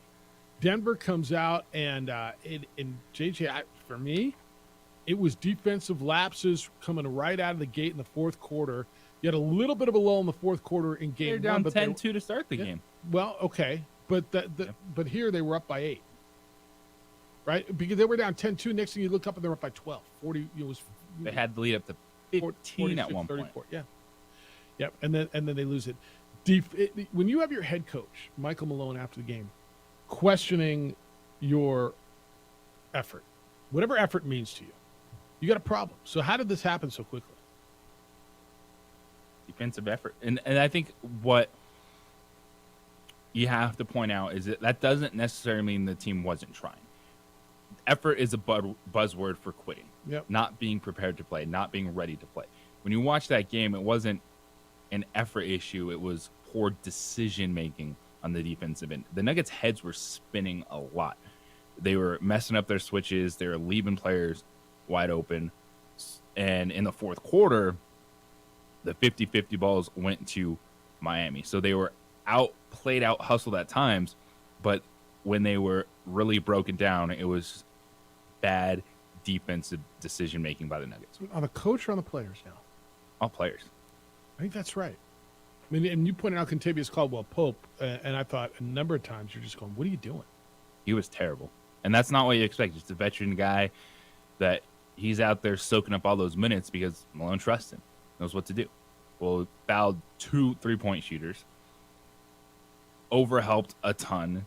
The Nuggets, their communication wasn't great on ball screens with 2 players going with the screener, leaving a shooter wide open or leaving the ball handler an easy pass. Not a great night for the Nuggets. And that is the one area where that's kind of their weakness is, if offensively they're going to be fine. The efficiency was good. We'll definitely talk about Nikola Jokic scoring 41 points, but that doesn't matter if he only has 4 assists with everything that the Heat were doing. And that's my biggest thing is it wasn't effort in terms of not trying, not being ready to play. It was poor decision making on the defensive end. Jared, you're on the Sports Animal. Good morning, Jared. How are you? Good morning, guys. As a casual fan that really gets into it during the playoffs and stuff, I noticed a lot of what I think, and maybe I don't understand the rule correctly, it looks like these guys are traveling a lot. Like, they're just holding the ball and then, like, more or less taking 3-4 steps with it like a rugby game and then shooting it when they get like, am I out of my mind? Or, I mean, there was this one highlight where I don't know how to pronounce the name, but Jokic gets the ball and they kept showing it on a highlight, like, oh, he went end to end as a big man. He went end to end. If you watch from the 3-point line, he doesn't even dribble. He takes like 3 or 4 steps. I don't. What am I missing here? Like, is this my imagination, or what is the actual traveling rule, and are they just not calling it? Well, that's kind of my question. All right, no, thanks, Jared. And so there's bigger steps. First of all, 7-foot dude can cover that ground in 2 steps. I don't think he's totally wrong though. I think there's been an extra step allowed as the game's evolved. The gather step. Yeah, I don't think he's totally wrong. I think the traveling is that Jokic play was not travel at all. The I didn't dude's think that 7 was foot either. tall. You can take 2 steps. Yeah, I didn't think that was traveling, but I don't think he's wrong on a lot of these plays where guys the gather step, it's a catch and kind of an extra step. Off a dribble, it's 3 steps now. It used to be 2. I don't think he's wrong. It's an evolution of this thing. I don't know if they ever really changed the rules. I think it's almost been accepted. I don't think it's that bad. I don't. Okay. Because a lot of the new step back stuff just looks so unconventional that it doesn't look like 2 steps to a lot of people. Okay. Yeah, and there's some that you go, whoa, but slow it down, and it wasn't. Where does Denver go now? Everybody says, who's got the advantage? Well, the team who won the last game in an even series is going to have the advantage, especially going home. Okay, I mean that's the advantage. I heard after game 1 that Miami should feel good because they lose by 11 and they didn't make any shots. So if they make shots, they're going to be fine, and they made shots and they were fine. So do you look at Denver and say, well, if we just don't break down defensively, we're going to be fine? This is the exact thing I did with Miami after game 1, and I'm going to do with Denver. Yeah. Don't want to overact in the moment. And those people that thought that Miami had no chance, that was the wake-up call. The team you saw last night is a team that should never be a 9-point underdog. It's a team that got to the NBA Finals, overcoming losing your best one-on-one playmaker, losing a rotation guy, and Victor Oladipo, going through the play-in tournament because they respond, their coaching staff, their players know how to execute. And the fourth quarter last night, if the Miami Heat win the NBA title, that fourth quarter is going to be the marquee quarter of the series. What they did to come back down 8 in Denver, the way that they blitzed the Nuggets, destroyed them, scored 36 points, that's a championship quarter right there for the Miami Heat. Interesting. I mean, so you'll look back at that one and say that really was it. Yes. Okay. What happens in game 3? I like the Heat. You Going like the home, Heat in continuing game 3? that momentum, the edge that they have defensively. Right now, they have more shooters than the Nuggets do. And that's the thing, is even as bad as Strauss, Robinson, Martin, terrible. There's no hesitation in their game coming off. Those 3 players combining for 2 field goal makes in game 2. All right, 505-246-0610 if you want to get in on it, 888-922-0610. It's up to Michael Malone now, right? Because so what does he do, right? Because it's been about Spoelstra, and he's the genius, and he's making the changes, and we've seen it. Well, and Kevin Love goes into the starting lineup. They double team different players, not just Murray. Well, I thought they did a great job on Gordon, right? The little things they do defensively, even just picking up full court, and you're not pressing, but you're standing in front of a guy for 5 seconds. It's the little things that he do. Now, if you're Michael Malone, call out your guys. Now, here's the thing: if you haven't been paying attention to the Nuggets, Michael Malone has done this before. So this isn't going to fracture the locker room. This isn't going to be like, oh my gosh, the star players are going to come out and say, how can the coach be calling us out? Because he's done that throughout the season. Yeah. It's kind of calling this guy soft and questioning the effort, which the amount of times he's done that in this team in the NBA Finals is also like, wow, okay. They've been able to respond. But now it's on the Nuggets to clean up the defensive and to be better themselves. They have veteran guys that looked like rookies last night. Oh, I would tell you going in, if you asked me who's a better defensive team, it would have been an easy answer for me. Miami is a better defensive team. Like every night, Miami is a better defensive team. Now, does that mean Denver's not good? I mean, I don't know that I think Denver's an elite defensive team. Now they better be better. Is this right? Text line says Nuggets are 0-4 when Joker scores over 40 in the playoffs. 13-1 when he scores under 40. It can't be 13-1, can he? So have they played 17 games already? I guess that's right. 4, 6 is 12. Yeah, 17. Yeah, that's right. All right, so 0-4 when he scores over 40 and 13-1 when he scores under 40. What does that mean to me? I mean, he's got to distribute more. They took that away from him. Yeah, it's when you. It's a wild thing, like, because usually when we see a star like that go off, you're like, oh, what a game! And he took over. He was terrific. We saw Jimmy Butler in the Eastern Conference Finals throughout the playoffs. Be this superstar supernova. But the thing with the Nuggets is Jamal Murray's that guy. Jamal Murray goes 35. That's great, but Jokic has to go 20, 10, and 10 because when Jokic is getting 8 to 12 assists, that means the Nuggets are functioning at their best because the other players are doing their job. And last night he went 41-11 and 4. And one of the sneaky things that won't show up on the box score that Eric Spoelstra and Miami did defensively was take Aaron Gordon away. So if you watch game one and all those little pocket passes, all those little slip passes, all those great, and there was one really beautiful one, a touch pass at the rim where Gordon finished with a reverse almost dunk at the rim, which was beautiful. But those were few and far between. Gordon had 12, only 4 assists for Jokic because they made a concerted effort. They weren't going to let Aaron Gordon beat him this time. If Jokic gets his 40, fine, let somebody else go off. And Jamal Murray didn't. Now, Jokic gets his 40 and Jamal Murray gets 30 or 28, you win the game, right? Yeah. But Murray only had 18, missed 3 at the end. That's what they did. That's what they're doing defensively. That's what the difference is for them. And it's pretty special. All right, when we come back, more NBA stuff. Is Frank Vogel the right guy in Phoenix? How does that make sense? I'll tell you how. And a guy from Albuquerque Academy, in fact. Former NBA head coach is back in the league where he lands. That all is coming up next. Hey, sadly, Albuquerque isn't known for safety and security, right? So Aaron Jones, the owner of International Protective Service, IPS, started up his business of affordable private security back in 2006. His business is to protect homes and businesses. Aaron needs some help. If you are a former or retired police officer, if you have military or security experience and you want to make our city a better place to live and to work, Aaron's asking you to fill out an application at ipsglobal.com. IPS has world-class professionals to train you to handle almost any situation. I've trusted IPS for years to watch my home. I was out of town this weekend, let them know they came by. I think they rolled my garbage cans out because when I went to put the garbage out last night, they were already out. But they do exterior checks. They pick up mail and newspaper. And if alarms go off, they're there within 5 to 7 minutes with armed, trained security officers. I know you see IPS's cars, their officers, their vehicles all around town. I've trusted them for years, and I know you can as well.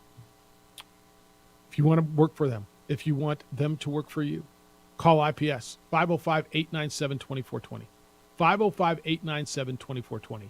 Join IPS if you want to make Albuquerque a better place to live and work.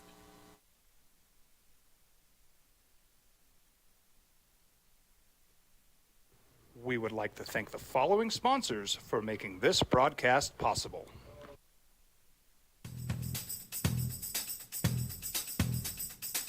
International Protective Services is a proud supporter of ProView Sports and New Mexico Youth Athletics. IPS provides residential and commercial security services in the Albuquerque metro area. For more info, please call 505-897-2420 or visit internationalprotectiveservice.com. We fight the battles no one hears about. We drop into the middle of firefights to rescue others. And act as one-man air traffic control towers. We're the ones who go before all others.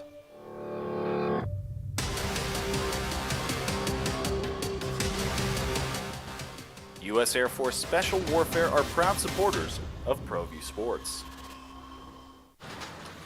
Check it out. What is it? It's a time machine, bro. I could jump into the future and get my paycheck early. I already get my paycheck early at U.S. Eagle. Get your paycheck up to 2 days early with U.S. Eagle Early Payday. Now's a great time to have your checking with U.S. Eagle. Time machine.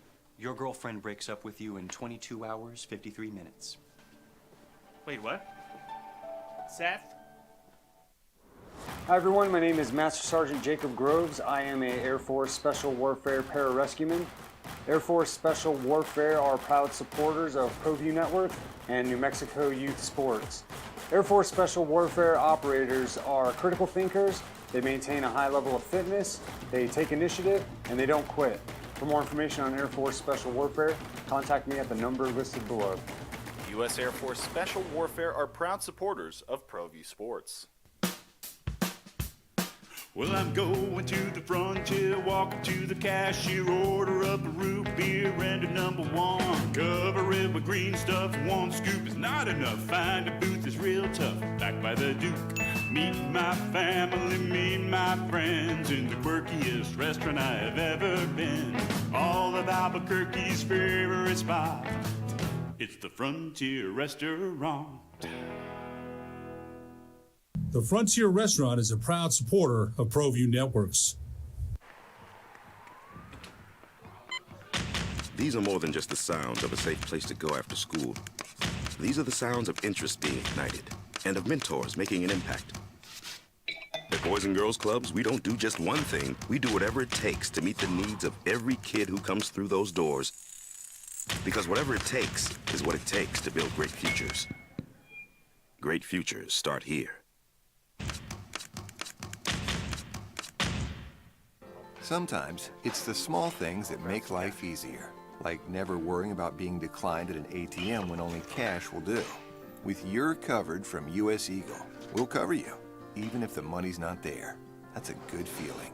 And we do it with no extra fees or penalties. It's called trust, and we think that's important, especially if we're asking you to trust us. At U.S. Eagle, that's just part of what it means when we say people mean more. We fight the battles no one hears about. We drop into the middle of firefights to rescue others. And act as one-man air traffic control towers. We're the ones who go before all others.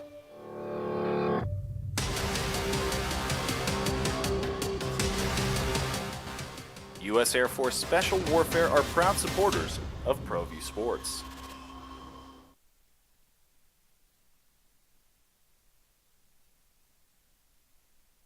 We would like to thank the following sponsors for making this broadcast possible. NML. So they solved the coaching problem in Phoenix. Or did they?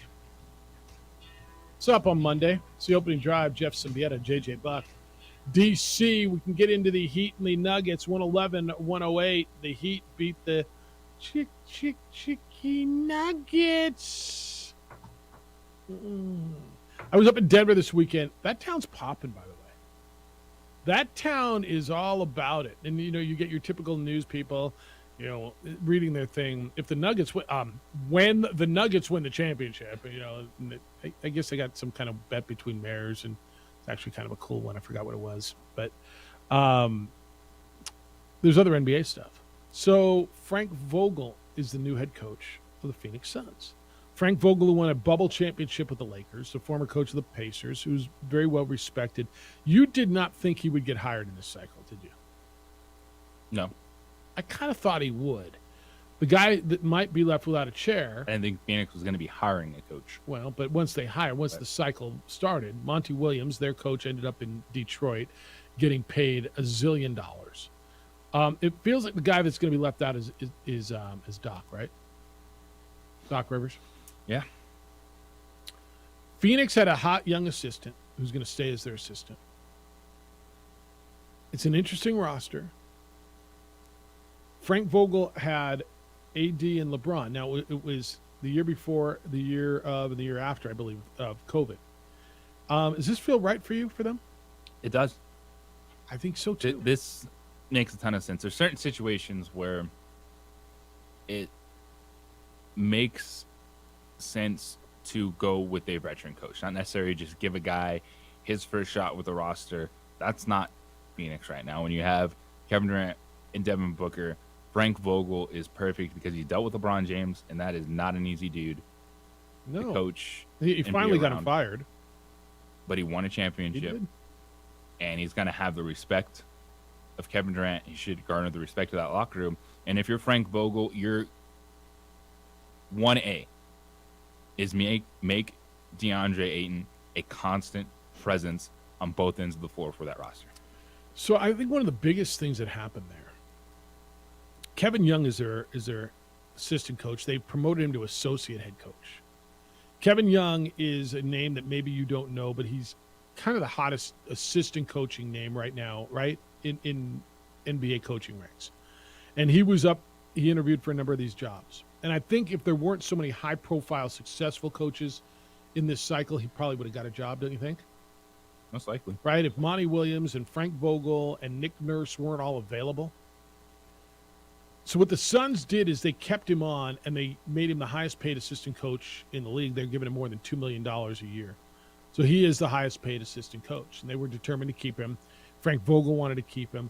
It's interesting because he spent 8 years coaching in the G League. He was a head coach there with the Utah Flash, the Iowa Energy, and the Delaware, what are they called? Of course, 87ers. I could have guessed all freaking month. I would never have come up with that. But the players love him. This is an interesting one because there's going to be heat on Frank Vogel. This isn't a patience job. Okay, you've got a new owner who is looking to make a splash. Obviously, you saw a very fiery owner. A guy who got into it with Nikola Jokic. A new owner who came in and fired a popular coach. A new owner who went out and made a trade to get Kevin Durant to pair him with Devin Booker. This is a new owner who's bringing in Frank Vogel to win now. Of course, that's a win-now situation regardless of who they hired as head coach when you go all in on Kevin Durant. And I still think, even without watching what the Phoenix Suns have done in free agency, because that hasn't started yet in the draft, like, they are a legitimate favorite in the Western Conference next year because it's not hard to add role players to rotation. You don't have to have the most cap space. You don't have to have a ton of first-round picks. Like, dudes are going to go sign in Phoenix to fill out that roster that will be competitive. It's a destination. You've got Durant, Booker. I guess Chris Paul's there for another year, right?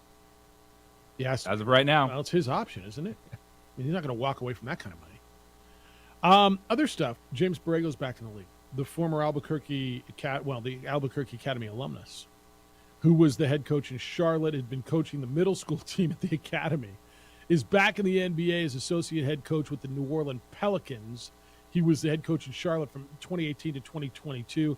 And evidently there were a lot of other opportunities to be a top assistant, but he likes this one. So he joins Jaron Collins, who's the head coach. I'm sorry. He joins Jaron Collins there on Willie Green's staff. And good for him. He is, JJ, by every calculation, by everything you read, by everybody's summation, insanely respected. No question. And when he was let go by Charlotte, it was one of those situations where it didn't feel like that was what was going to take the team to the next level with the roster he was working with, kind of where they're at in their franchise in terms of young players, LaMelo Ball coming in. And so him getting back in makes a ton of sense. And he stepped away, did his thing here locally, which was great if you had a chance to be coached by James Borrego here. Yeah, and at the academy in sixth grade. Academy. That's awesome. And now he's back where he should be in the NBA. They love his offense, right? This is a guy whose offensive mind is something that's really, really treasured. Assuming Zion's going to be ready to play next year? I mean, can we assume that? At some point, Zion's going to play basketball? You can never assume he's going to be ready to play. Brandon Ingram, C.J. McCollum, and Zion? It's a pretty good base, isn't it? Yeah. That's a really good core to go say, all right, we're going to go compete in the West with the Lakers, the Nuggets, the Mavericks, the Suns, the Clippers, the everybody's, right? I mean, everybody's pretty stinking good in the West. What did we decide? Out of all the teams, there's one bad team, and that's Houston? I mean, Memphis, Lord knows. But this is actually really kind of cool for him. So, I mean, watching a guy rise out of here is always fun. It's always fun. But I thought that was cool. So that's your NBA stuff over the weekend. I also, this was cool too. I thought it was nice that Rick Adelman, the former coach of the Sacramento Kings and the Blazers, got honored yesterday in Denver for his influence over the NBA. This was the guy. Do you remember Rick Adelman at all? Yes. Remember him with Sacramento, right? Mm-hmm. He's the guy who, up until this year, was the only guy who's ever made Sacramento relevant, right? No, I mean, seriously. But he was. They were so close. So close. So it was good to see that. All right, when we return, Heather Dyke is going to join us. She's the Lobo women's soccer coach, but also closely involved with New Mexico United. She was on the call on the ESPN Plus broadcast of Zach Prince's final match on Saturday when United got beat 1-0 by El Paso. Get her thoughts on what does United do? What does it mean? And just it's a big deal to a lot of you that their head coach is gone, and it happened during the season and so suddenly. So we'll talk with Heather next on the opening drive on 95.9 FM and AM 610 The Sports Animal. Brought to you by the Albuquerque Journal. The Albuquerque Journal and Business Outlook. When you need local answers. We would like to thank the following sponsors for making this broadcast possible. As a mom, I try to make the best choices for my family and our health. That's why I choose Western Sky Community Care. It's a Medicaid plan with quality health coverage and special benefits like Boys and Girls Club membership credit, additional dental benefits, and wellness and support programs. I decide which Medicaid plan is right for us. I choose Western Sky Community Care. Learn more about Western Sky Community Care by visiting discoverwesternsky.com today. Don't sacrifice quality of flavor when you're in a hurry. Golden Pride offers ribs, fried chicken, green and red chili breakfast burritos, and Frontier Cinnabons. 4 great locations, or visit us online at goldenpride@abq.com.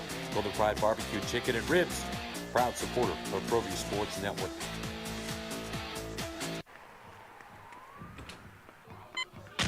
These are more than just the sounds of a safe place to go after school. These are the sounds of interest being ignited and of mentors making an impact. At Boys and Girls Clubs, we don't do just one thing. We do whatever it takes to meet the needs of every kid who comes through those doors. Because whatever it takes is what it takes to build great futures. Great futures start here. We would like to thank the following sponsors for making this broadcast possible. Everguard Roofing and Solar. For nearly 20 years, Everguard Roofing and Solar has been working with New Mexicans to enhance their homes and businesses. For all your roofing and solar needs in New Mexico, call 505-821-9543.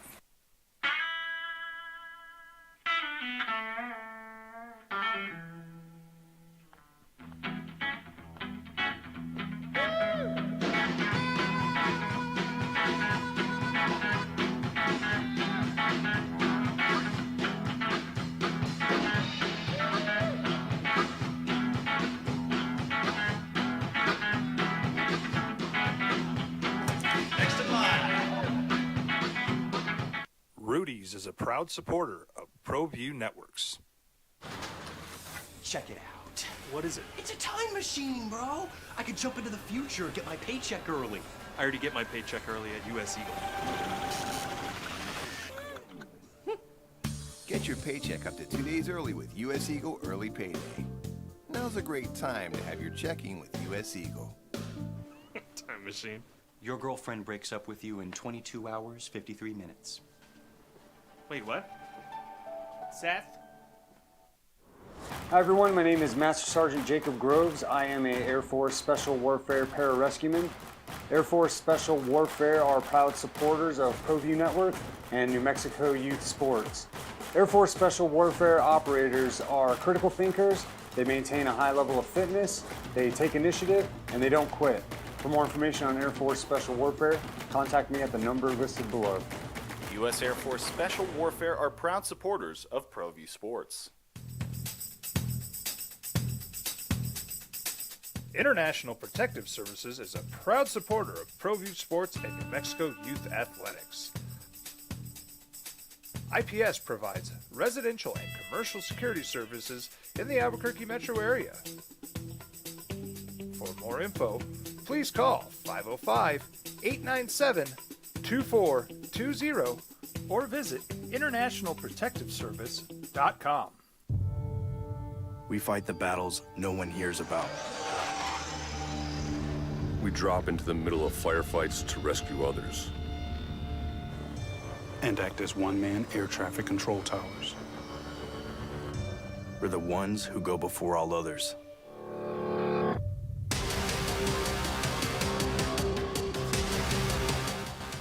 U.S. Air Force Special Warfare are proud supporters of ProView Sports.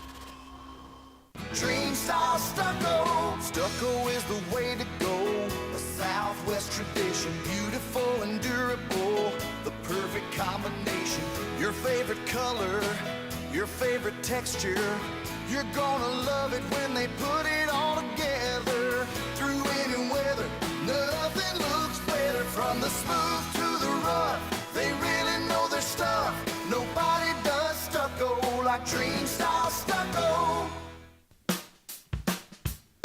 Well, I'm going to the frontier, walking to the cashier, order up a root beer and a number one. Cover it with green stuff, one scoop is not enough. Find a booth is real tough, back by the Duke. Meet my family, meet my friends in the quirkiest restaurant I have ever been. All of Albuquerque's favorite spot, it's the Frontier Restaurant. The Frontier Restaurant is a proud supporter of ProView Networks. As a mom, I try to make the best choices for my family and our health. That's why I choose Western Sky Community Care. It's a Medicaid plan with quality health coverage and special benefits like Boys and Girls Club membership credit, additional dental benefits, and wellness and support programs.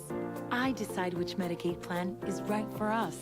I choose Western Sky Community Care. Learn more about Western Sky Community Care by visiting discoverwesternsky.com today. Sometimes it's the small things that make life easier, like Disappointing results, surprising aftermath. What is up? And good morning to you. It's the opening drive on 95.9 FM and AM 670 Sports Animal. Jeff Symbieta, JJ Buck. We're going to get back to your calls in a little bit, but a big night out at the lab on Saturday Pass, honoring Devin Sandoval, the local guy, the former United great. And then El Paso beats New Mexico United 1-0, second straight loss for the home side. And then after the match, head coach, technical director Zach Prince announces that that was his last match as head coach. He's an original member of the coaching staff, or a member of the original coaching staff. And he announced he's taking a job in another league. There's a lot of speculation around that. So what does that mean? And JJ was telling you that there's a lot of people who are saying, good, it's time. There was already a lot of heat on the head coach. And there's others who are saying, how can he leave us in the middle of this season? Heather Dyke is the head women's soccer coach over at the University of New Mexico, and it is as respected of a mind, period, as there is in soccer, and was on the broadcast on the ESPN Plus broadcast on Saturday. She joins us this morning on the Sports Animal. Good morning, Heather. Happy Monday. How you living? Yeah, good morning. Happy Monday. That's a great summary of the night. A lot happening on Saturday. Well, I appreciate you doing this last minute like this. It was startling, and I I guess there were whispers around it, and JJ was saying, like, in retrospect, okay, that was kind of cryptic last week. So the club knew this was coming, but for the majority of people, this was quite the surprise as Zach made that announcement after the match. Yeah, I was equally as surprised, and I think, I mean, kudos to Zach and the club for handling it the right way, and you know, if they were working through it and Zach was, you know, working with the club on possible solutions, and I admire that. I think there's a lot of professionalism to that. Heather, where the team is, at 4 wins, 5 losses, 2 draws, 11 games into the season, and I know there were some rumblings, and there always is, right? When the team's not winning at the clip that the fan base, this is, JJ and I've talked about this a lot, when you got a popular club, and this is a popular club with a passionate fan base, there's people who want to make a change. Did this team need to make a change at head coach, whether this was a voluntary move or whether it would have been forced at some point? Can this be good for this club moving forward? Yeah, you know, I think there's so many layers to that question. And I think teams do go through highs and lows, and really good fan bases will stick with them. And I think that's what you'll see from the majority of New Mexico United. There's always going to be people that, you know, kind of overreact potentially when things aren't going as well as you want. But this team is competitive in every game, and I think Zach put a lot of time and energy into them. And it's just kind of like you're waiting for it to click. And I'm sure Zach is too, and the staff. So it's hard to say if it's a good time for a change. But, you know, the other part of that is that change is coming. And so now you just have to go, okay, it's coming. So embrace it. How do we make it the best out of it possible? And who do we bring in that maybe, you know, brings a little bit of new energy and a spark? And, I mean, I'm hopeful that it could be a good thing.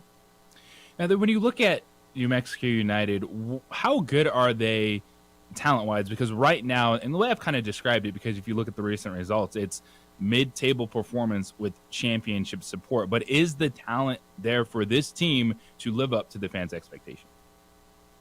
Yeah, that's another good question. I mean, I think you are as good as what's happening. And sometimes I think as fans we watch and we think, but this player could be this and this player could be this. But until that they are that consistently, then they are what they're putting out on the field, and it's the same with the team. So I think everybody watches, and we all kind of go, man, if these pieces would just click and just kind of become permanent, this team could be special. And I still feel that way. I think there's a lot of young talent. I think there's a lot of local talent, which is really something special. And there's guys on that team that you know can compete at a high level. So, yeah, I think that team could be very good. Heather Dyke joining us on the opening drive. Heather, when you look at soccer in New Mexico, and you've known for a long time that something is there with this sport, what have you seen over the last 5 years with United, but the trickle-down effect? How has it affected the game overall in the state? Yeah, I just love the passion and the excitement, and I love that so many people in the state now care so much. I mean, everybody, like the amount of things blowing up on Twitter and on Facebook because of soccer, and you just never would have thought that would happen in the state. So to me, it's such a cool thing because it is the best game in the world, and it is a beautiful game, and for the state to wrap its arm around it and embrace the team the way that they have, like, it's just special. And I'm a fan. Like, it captivated me too. I love going to games. I love being a part of it. You know, I'm equally as much a fan as I am anything else with New Mexico United. I really enjoyed it. Heather, I'm going to guess they have an idea what they're going to do now, because this wasn't sudden, because evidently there's been a conversation going on for a couple of weeks. But what should the club do? I've heard so many, well, not so many. I've heard a number of names. I've heard your name. I've heard Jeremy Fishbein's name. I've heard promoting from within. I've heard going outside. What should they do next for a head coach? Yeah, I think anytime you're in that position, the obvious answer is you find the best person for the job. And, you know, who's available and who's, you know, potentially leaving MLS teams, who's, you know, not in the USL right now that maybe should be. You go completely different and find somebody with international experience. And I think the one thing that fans have to remember here is we still don't have a stadium. And I think because of that, it can be a little bit difficult to draw someone to the state. And I know that that's in the works, and I know that that's, you know, can be a controversial statement, but it's part of it. If you want elite coaches to come here, you need to have a facility for them, because other USL teams do. It's interesting because we had this conversation earlier.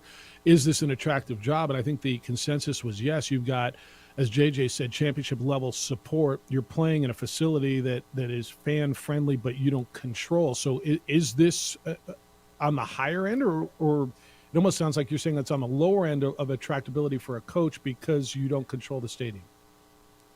Well, yeah. I mean, I would stand by that, truthfully. Yeah. I do think it is championship level support, and I do think it's a different here. There's a culture in New Mexico, and I mean, God, I'm the most proud New Mexican you'll find, but it's a special place to play in terms of the culture, in terms of the club.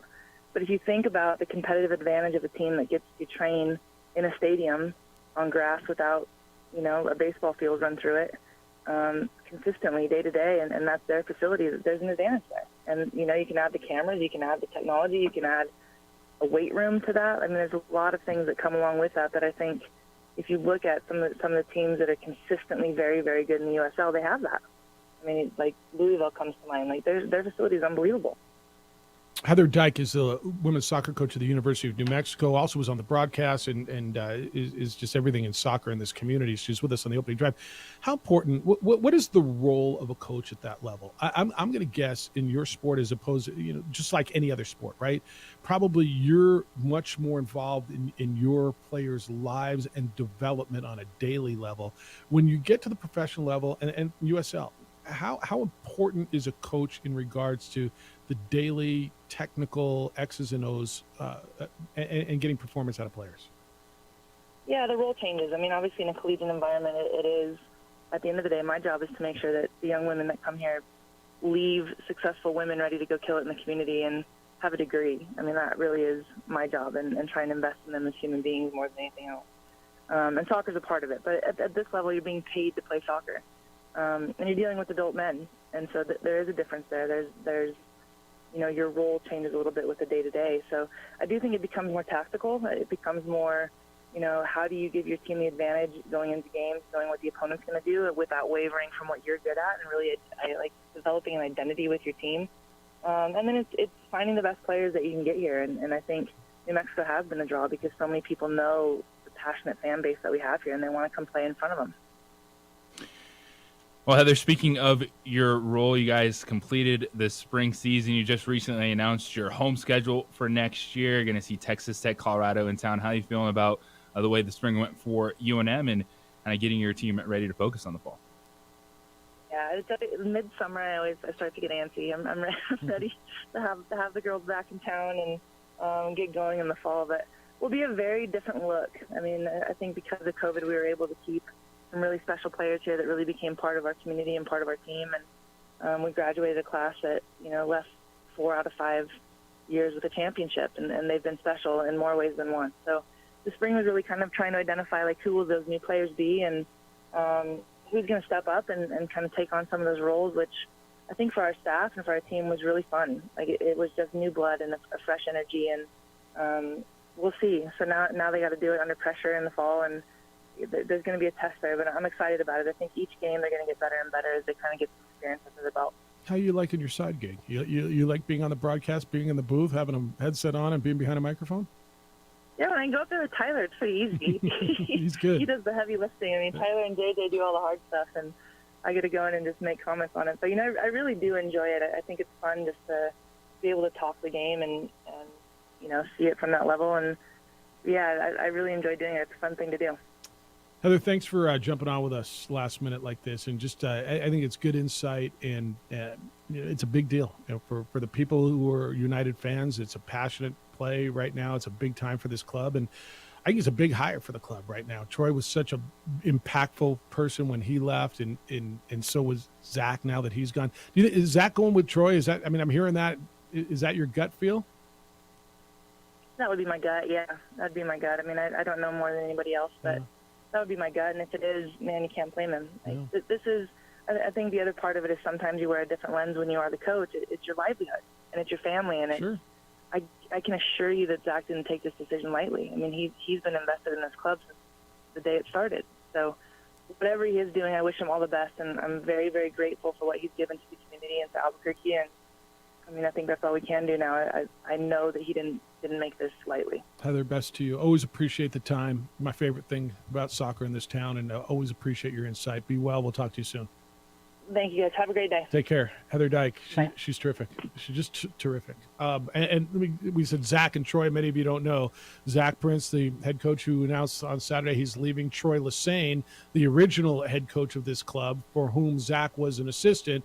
Troy is now head coach of New York Red Bull in the Red Bulls in MLS, Major League Soccer.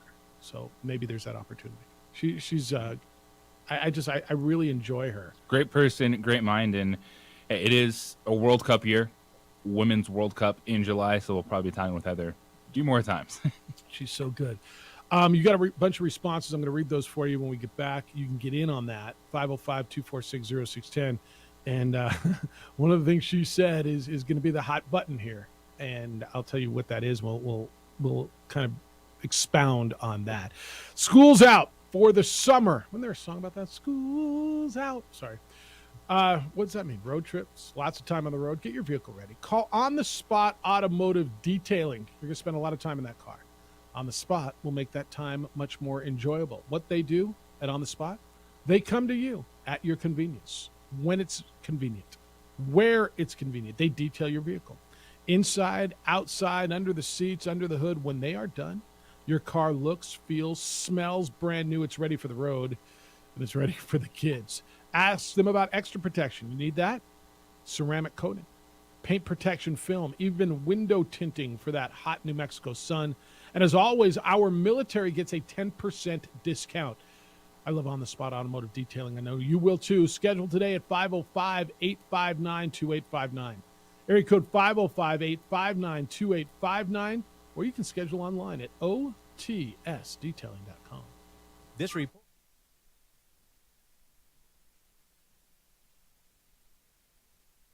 We would like to thank the following sponsors for making this broadcast possible.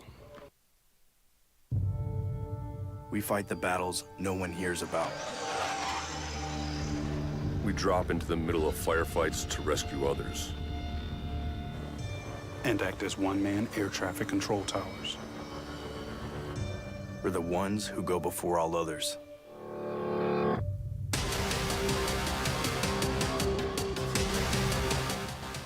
U.S. Air Force Special Warfare are proud supporters of ProView Sports. Well, I'm going to the frontier, walking to the cashier, order up a root beer and a number one. Cover it with green stuff, one scoop is not enough. Find a booth is real tough, back by the Duke. Meet my family, meet my friends in the quirkiest restaurant I have ever been. All of Albuquerque's favorite spot, it's the Frontier Restaurant. The Frontier Restaurant is a proud supporter of ProView Networks. These are more than just the sounds of a safe place to go after school. These are the sounds of interest being ignited and of mentors making an impact. At Boys and Girls Clubs, we don't do just one thing. We do whatever it takes to meet the needs of every kid who comes through those doors. Because whatever it takes is what it takes to build great futures. Great futures start here.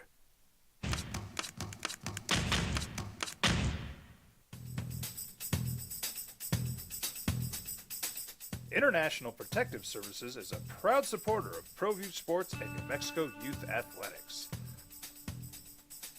IPS provides residential and commercial security services in the Albuquerque metro area. For more info, please call 505-897-2420 or visit internationalprotectiveservice.com. Sometimes it's the small things that make life easier, like never worrying about being declined at an ATM when only cash will do. With your coverage from US Eagle, we'll cover you, even if the money's not there. That's a good feeling. And we do it with no extra fees or penalties. It's called trust, and we think that's important, especially if we're asking you to trust us. At US Eagle, that's just part of what it means when we say people mean more. Hi everyone, my name is Master Sergeant Jacob Groves. I am a Air Force Special Warfare Pararescueman. Air Force Special Warfare are proud supporters of ProView Network and New Mexico Youth Sports. Air Force Special Warfare operators are critical thinkers. They maintain a high level of fitness, they take initiative, and they don't quit. For more information on Air Force Special Warfare, contact me at the number listed below. U.S. Air Force Special Warfare are proud supporters of ProView Sports. These are more than just the sounds of a safe place to go after school. These are the sounds of interest being ignited and of mentors making an impact. At Boys and Girls Clubs, we don't do just one thing. We do whatever it takes to meet the needs of every kid who comes through those doors. Because whatever it takes is what it takes to build great futures. Great futures start here.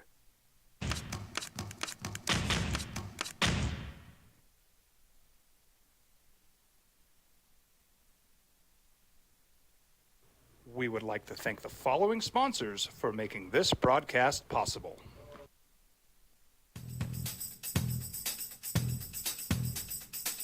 International Protective Services is a proud supporter of ProView Sports and New Mexico Youth Athletics. IPS provides residential and commercial security services in the Albuquerque metro area. For more info, please call 505-897-2420 or visit internationalprotectiveservice.com. We fight the battles no one hears about. We drop into the middle of firefights to rescue others. And act as one-man air traffic control towers. We're the ones who go before all others.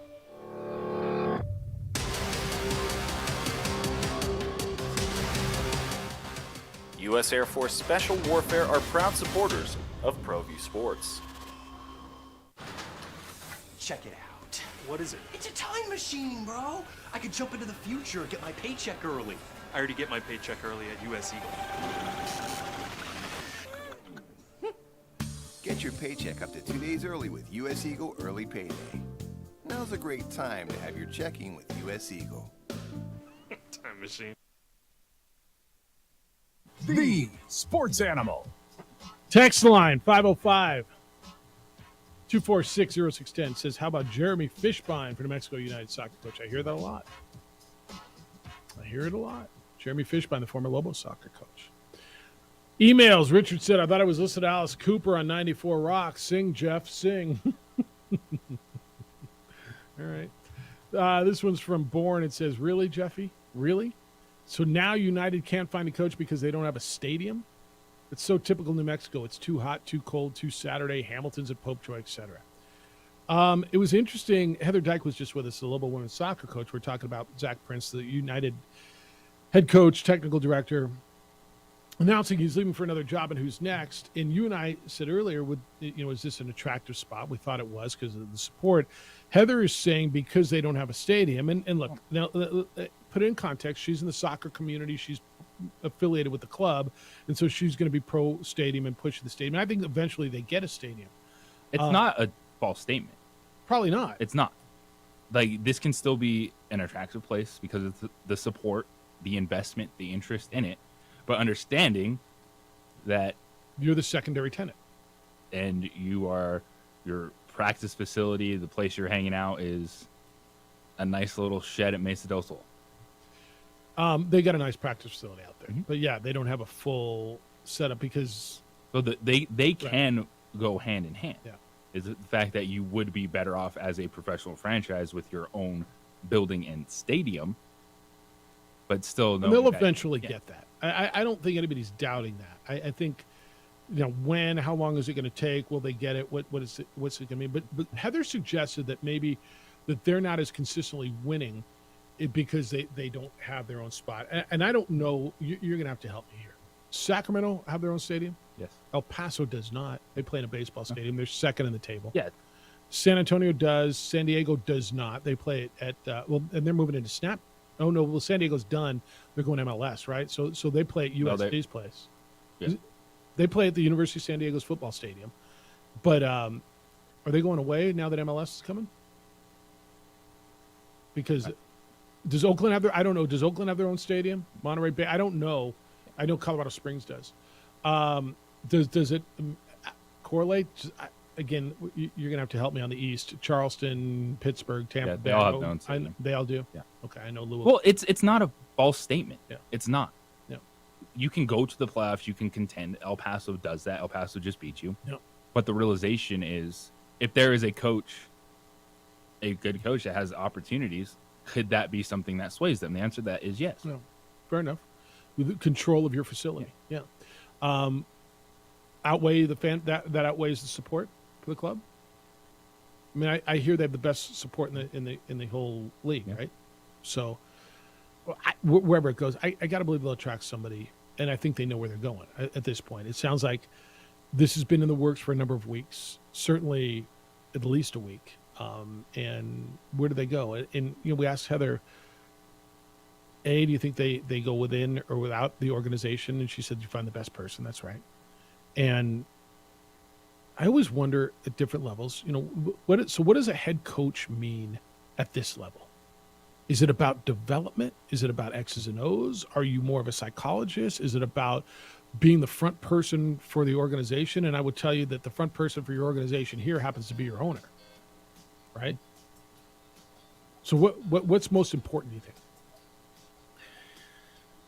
I think anytime in professional sports, even when you're not talking about dudes on $100 million contract, it's the psychology, getting them focused. Because the one thing, and we can get into this more, and Heather Dyke will tell you this all the time, is that's a game you do not have a lot of control in. The players have to be on point. There's not timeouts. You're not able to huddle everyone. They got to be able to handle everything on the field. And that's why I asked that question, right? I mean, what is the role of the coach?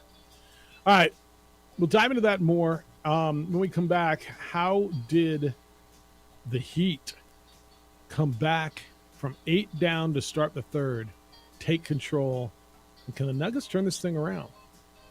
What they have to do better. Denver, next on the opening drive on 95.9 FM and AM 610, the Sports Animal.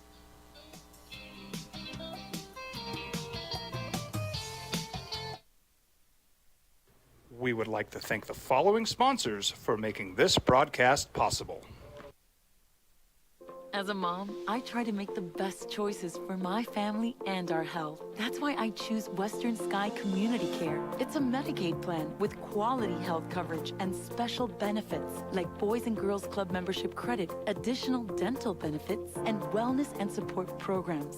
I decide which Medicaid plan is right for us. I choose Western Sky Community Care.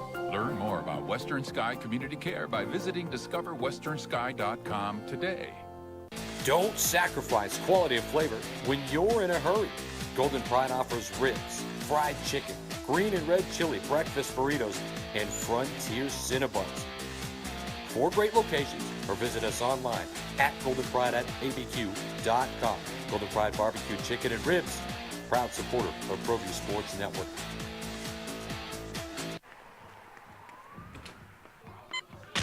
These are more than just the sounds of a safe place to go after school.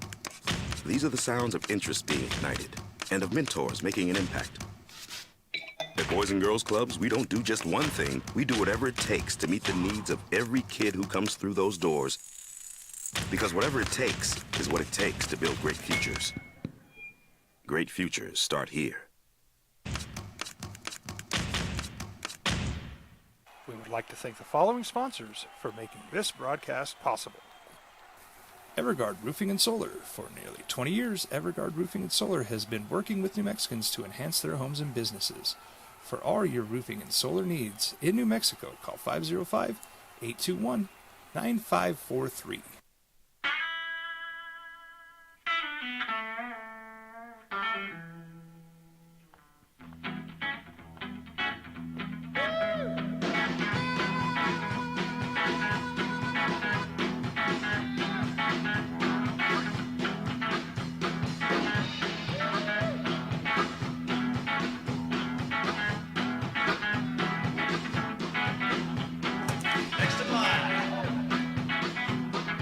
Rudy's is a proud supporter of ProView Networks. Check it out. What is it? It's a time machine, bro. I could jump into the future, get my paycheck early. I already get my paycheck early at US Eagle. Get your paycheck up to 2 days early with US Eagle Early Payday. Now's a great time to have your checking with US Eagle. Time machine. Your girlfriend breaks up with you in 22 hours, 53 minutes. Wait, what? Seth? Hi everyone, my name is Master Sergeant Jacob Groves. I am a Air Force Special Warfare Pararescueman. Air Force Special Warfare are proud supporters of ProView Network and New Mexico Youth Sports. Air Force Special Warfare operators are critical thinkers They maintain a high level of fitness, they take initiative, and they don't quit. For more information on Air Force Special Warfare, contact me at the number listed below. U.S. Air Force Special Warfare are proud supporters of ProView Sports. International Protective Services is a proud supporter of ProView Sports and New Mexico Youth Athletics. IPS provides residential and commercial security services in the Albuquerque metro area. For more info, please call 505-897-2420 or visit internationalprotectiveservice.com. We fight the battles no one hears about. We drop into the middle of firefights to rescue others. And act as one-man air traffic control towers. We're the ones who go before all others.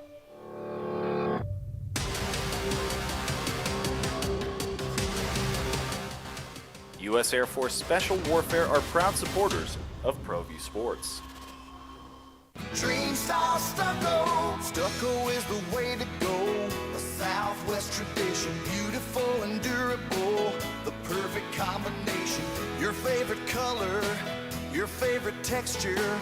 You're gonna love it when they put it all together. Through any weather, nothing looks better. From the smooth to the rough, they really know their stuff. Nobody does stucco like Dream style stucco. Well, I'm going to the frontier, walking to the cashier, order up a root beer and a number one. Cover it with green stuff, one scoop is not enough. Find a booth is real tough, back by the Duke. Meet my family, meet my friends in the quirkiest restaurant I have ever been.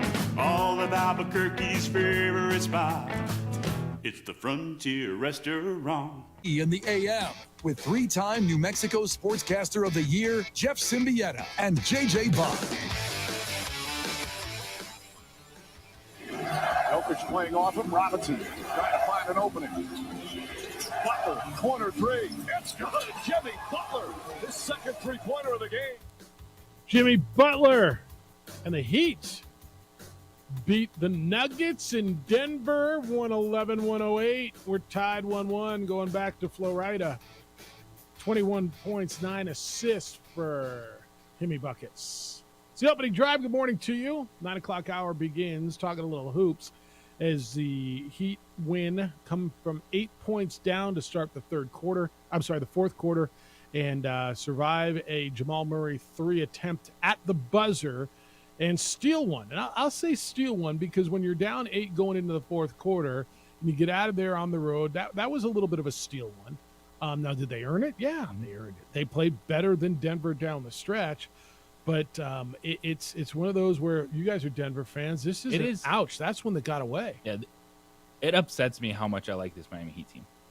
I want to dislike them. Because I want them to lose. Yeah. And everything they do, I'm just like, dang it. Yeah. Like, that's great. Like, this is what sport is about. This is what people clamor for at the highest level with professional athletes. And that's what you get from this Miami team. In that fourth quarter, if they win this series, that's where I'm starting the book on the Miami Heat, talking about the NBA Finals, is that fourth quarter performance where they're down 15 points midway through that game.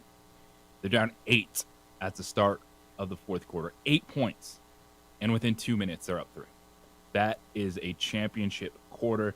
That is a series tilting performance because they're going back home. And at home, the shooters are going to shoot.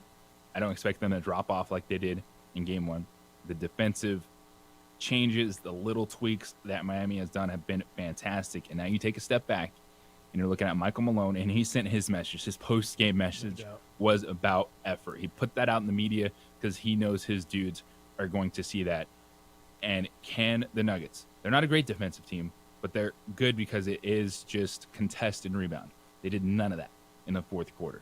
Will they respond like Miami did? What do they got to do to be better? They got to play better defensively. And it's the word effort is really an interesting one because when you hear Michael Malone question his team's effort, Michael Malone is the head coach of the Nuggets. When you hear a coach after a match question his team's effort, you start to go, what the hell? First of all, game 2 of the NBA Finals. Why on earth would we even having to have a conversation about effort? Right? Everything's on the line. You're at home. Effort can also mean mental effort. I don't think they didn't play hard. There's nothing I saw in there where they were loafing. Although maybe on a couple of defensive plays, like you saw earlier, Kentavious Caldwell-Pope just gave up when Max Strus was shooting a wide open 3 out of the corner, right? You could see the frustration. But mental effort is, how are we leaving guys so open? How are we not on the same page? Are we switching the pick and roll? Are we going with the cutter? Why are 2 guys with the cutter and leaving that guy wide open? Mental effort defensively. Look, defense and rebound is wanting to. Ask any coach who's ever coached the game. Some nights your shot's going to fall and some nights it's not, unless you're Nikola Jokic and it falls every night, right? But what you bring to the game defensively and rebounding, that's all effort. Charles Barkley wasn't the biggest dude out there, but he could just rebound because it was effort, right? Dennis Rodman, same way. He played defense every damn night. Miami's a better defensive team. And so, JJ, what they have to do, I mean, the word effort kind of has a different meaning than just physical want to. This is about playing defense and being in the right spots and figuring this thing out, because I think they got beat because they didn't know where they were going and just way too many open threes. And by the way, that's the second game in a row. Miami just happened to hit them this time. Yeah, effort can mean different things. And for the Nuggets, it's about execution, defensive execution. Because you're watching that game and it wasn't, oh, the Nuggets aren't trying. Oh, the Nuggets don't look like they don't want to be here. They're at 15 points. They had the lead going into the fourth quarter. They were doing what they needed to do. It's just the crucial part of the game, their heads were spinning defensively. It was at the start, it was in the first quarter, in the fourth quarter. And for the Nuggets, it's settling in, responding on the defensive end, effort and intensity, because offensively, they were fine. Now, that's not the way Nikola Jokic wants to play. If it's wild that if you look at Miami, I know some people have been trying to push back on this, but no, if you watch the Nuggets play, teams are happy if Jokic is a scorer first, because that means the rest of the offense isn't in the flow. The other guys aren't flowing the same. It's Murray that's supposed to play the ISO game and get his buckets in chunks, not Jokic. Jokic gets everyone involved and then is the closer in the fourth quarter. Nikola Jokic had 41 points last night. He did have double figures, 11 in rebounds, but only 4 assists. That's because Miami did a great clampdown job on dudes like Aaron Gordon. Michael Porter Jr. didn't make shots, and so nobody else was there. You saw Jokic trying to take over, and he did. He scores at will. But the stat is, in the 18 games now, in the playoffs, when Nikola Jokic scores north of 40 points, they are 0-4. When he scores under 40 points, they are 13-1. It's a stunning stat, because when you think of games when Steph Curry scores 40 or 50, they win, right? When Jimmy Butler scores 35 or more, they win. Give me another guy that's been going off in the playoffs. When Jason Tatum scores 40, Celtics win. LeBron didn't do it this year, but in the past, when LeBron would go 35, right, 40 points, they win. In this case, when your superstar, and I don't think it's too much to call Nikola Jokic a superstar, when your superstar is going north of 40, you lose. So now you got to go back and go, wow, that's different. Why is that different? Well, he's a different cat, because what he does, and everybody's been harping on this, what he does and where he's most dangerous is getting others involved and passing, and he passes as well as any big man's ever passed, and everything goes through him. It's like the center of a spoke, right? The center of the wheel. Miami took that away from him last night. Miami was not going to let Aaron Gordon get loose all night on the baseline. Until someone else starts making a damn shot. And I'm looking at you, Michael Porter. I'm looking at you, Kentavious Caldwell-Pope. Until someone else starts making a shot, what am I worried about? Fine, he got 41. We won, right? This is so, JJ. I'm looking now at Jamal Murray. You got to be better than an 18-point a night scorer in the NBA Finals. You just do. You got to be better than that. Michael Porter Jr. has got to be better than 2 for 8. The depth is in favor of the Heat in terms of how they want to play offensively, where they get their points from. The Nuggets, we know the recipe. It's Murray's got to be a chunk scorer. Jokic will get his as long as he is able to facilitate the offense. And you switch that up a little bit, and that's why even when we look down at a three-point game, the Nuggets, they were clunky offensively, and they lacked a flow because it was Joker just having to go out there and take over the game because Miami wasn't giving up those other shots. And when the shots did go up, they were not falling. Yeah. All right, we're here for you today at 505-246-0610. I did get TV ratings. Who sent this to me? It was from somebody sent this to me, whoever it is. Appreciate it. And basically said it's not surprising that the ratings are down. TV ratings for game 1, and I think they'll go up for game 2, A, because it was Sunday night, and B, because the game was closer. But TV ratings game 1, 2.21 in the key demo, the 18 to 49 demo. So average 7.62 million viewers according to the preliminary overnight ratings. Comparison, last year game 1, Boston Golden State was 11.4 million. So that is significant. That's almost 40. But like last night was a great basketball. Well, this was game 1. But game 1 too, like there's nothing you can do. If sport is just team names, so be it. 100%. Like, and this was one that always makes. Why do people give a damn? Like, what do you care? I always wonder. Told you no one likes this. Why don't you turn it on? Yeah. And give it a chance. But nope, it's not a high team name. But yet you'll scream we talk too much about these teams or players. But then when they're not there, you're like, I'm not watching. Well, the Nuggets, Lakers, their numbers were huge. Game 4, the clincher, Lakers was 8.2 million. That was more than they had for game 1, right? Because it was LeBron James, it was the Lakers. They peaked at 11.48 million. That made that game the most watched NBA Conference Finals game since 2015. All right? Sports fans just enjoy sports. It's crazy. Because if it's not the Lakers or Celtics, they're like, I'm not watching. Well, but then if you talk about LeBron James for too long, they're like, stop talking about LeBron James. I don't care. What do you want? Right. What do you want? Look, this isn't a surprise, right? The NBA has seen good ratings in the NBA playoffs. And you've got smaller market, certainly Denver. You got not a lot of history with the Denver Nuggets. Like, to compare it to Boston and Golden State last year, Boston, historical big market, Golden State, the dynasty of our time and the star power, it's understand. Now, I'm going to tell you, Nugget fans don't give a damn how uninteresting or uncompelling someone else may think. They're looking for the first ever championship.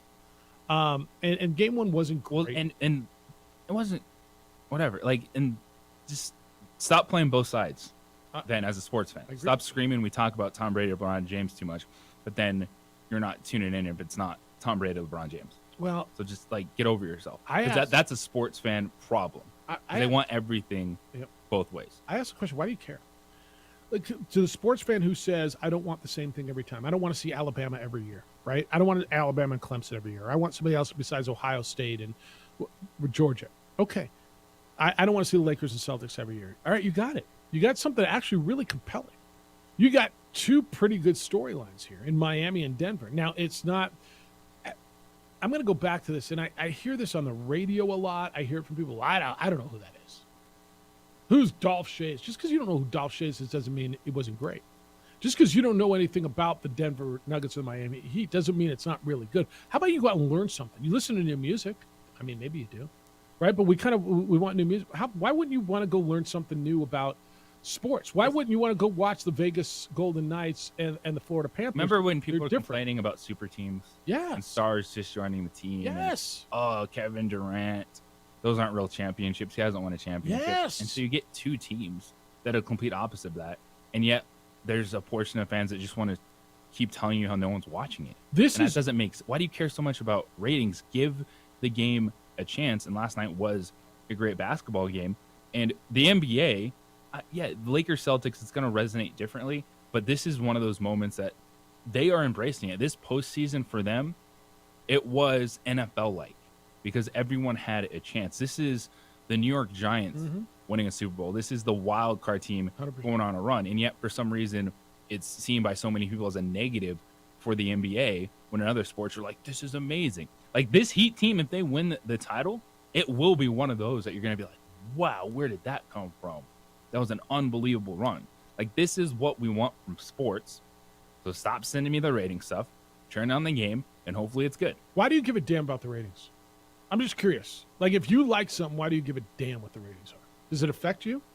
It kind of affects me, but does it affect you? Like, is it just one of your see, nobody cares, give me LeBron? Give me Steph? Give me what? Give me Kevin Durant? Just because you don't know about something doesn't make it booty or bad or trash. It just doesn't.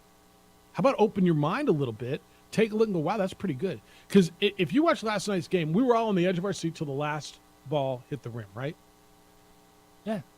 Coming down the court, what else 3-point do game, you want? NBA Finals, let's go. What else do you want? You got a superstar scoring 41. You got a game that went down to the wire. What else do you want? By the way, really compelling stories. It's the opening drive on 95.9 FM and AM 610 Sports Out. Jim Rome. When Dylan Brooks referred to. We would like to thank the following sponsors for making this broadcast possible.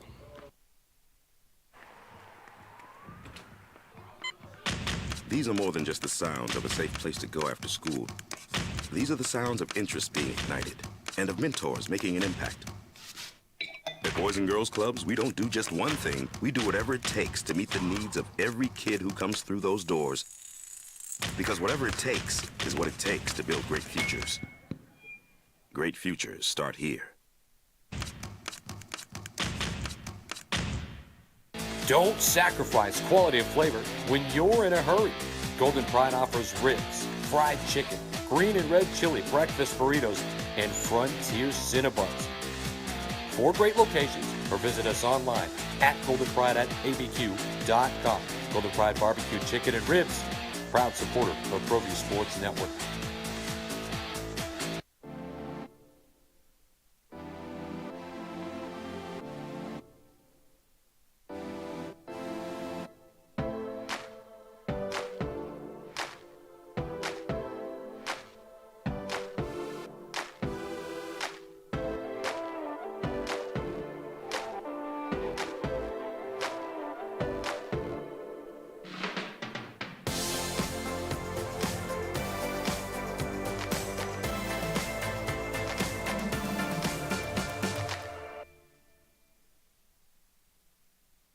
We would like to thank the following sponsors for making this broadcast possible. For your business or your home, Valley Fence stands alone. We're number 1 in New Mexico for a reason. It's the best fence you can own.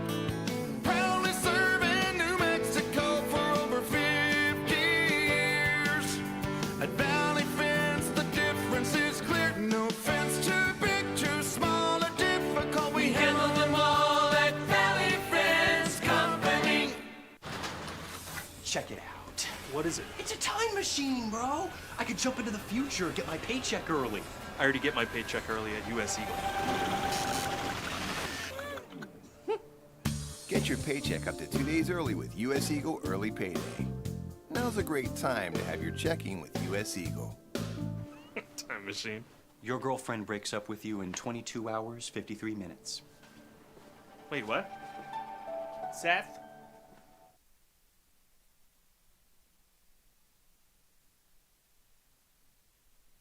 We would like to thank the following sponsors for making this broadcast possible. We fight the battles no one hears about. We drop into the middle of firefights to rescue others. And act as one-man air traffic control towers. We're the ones who go before all others.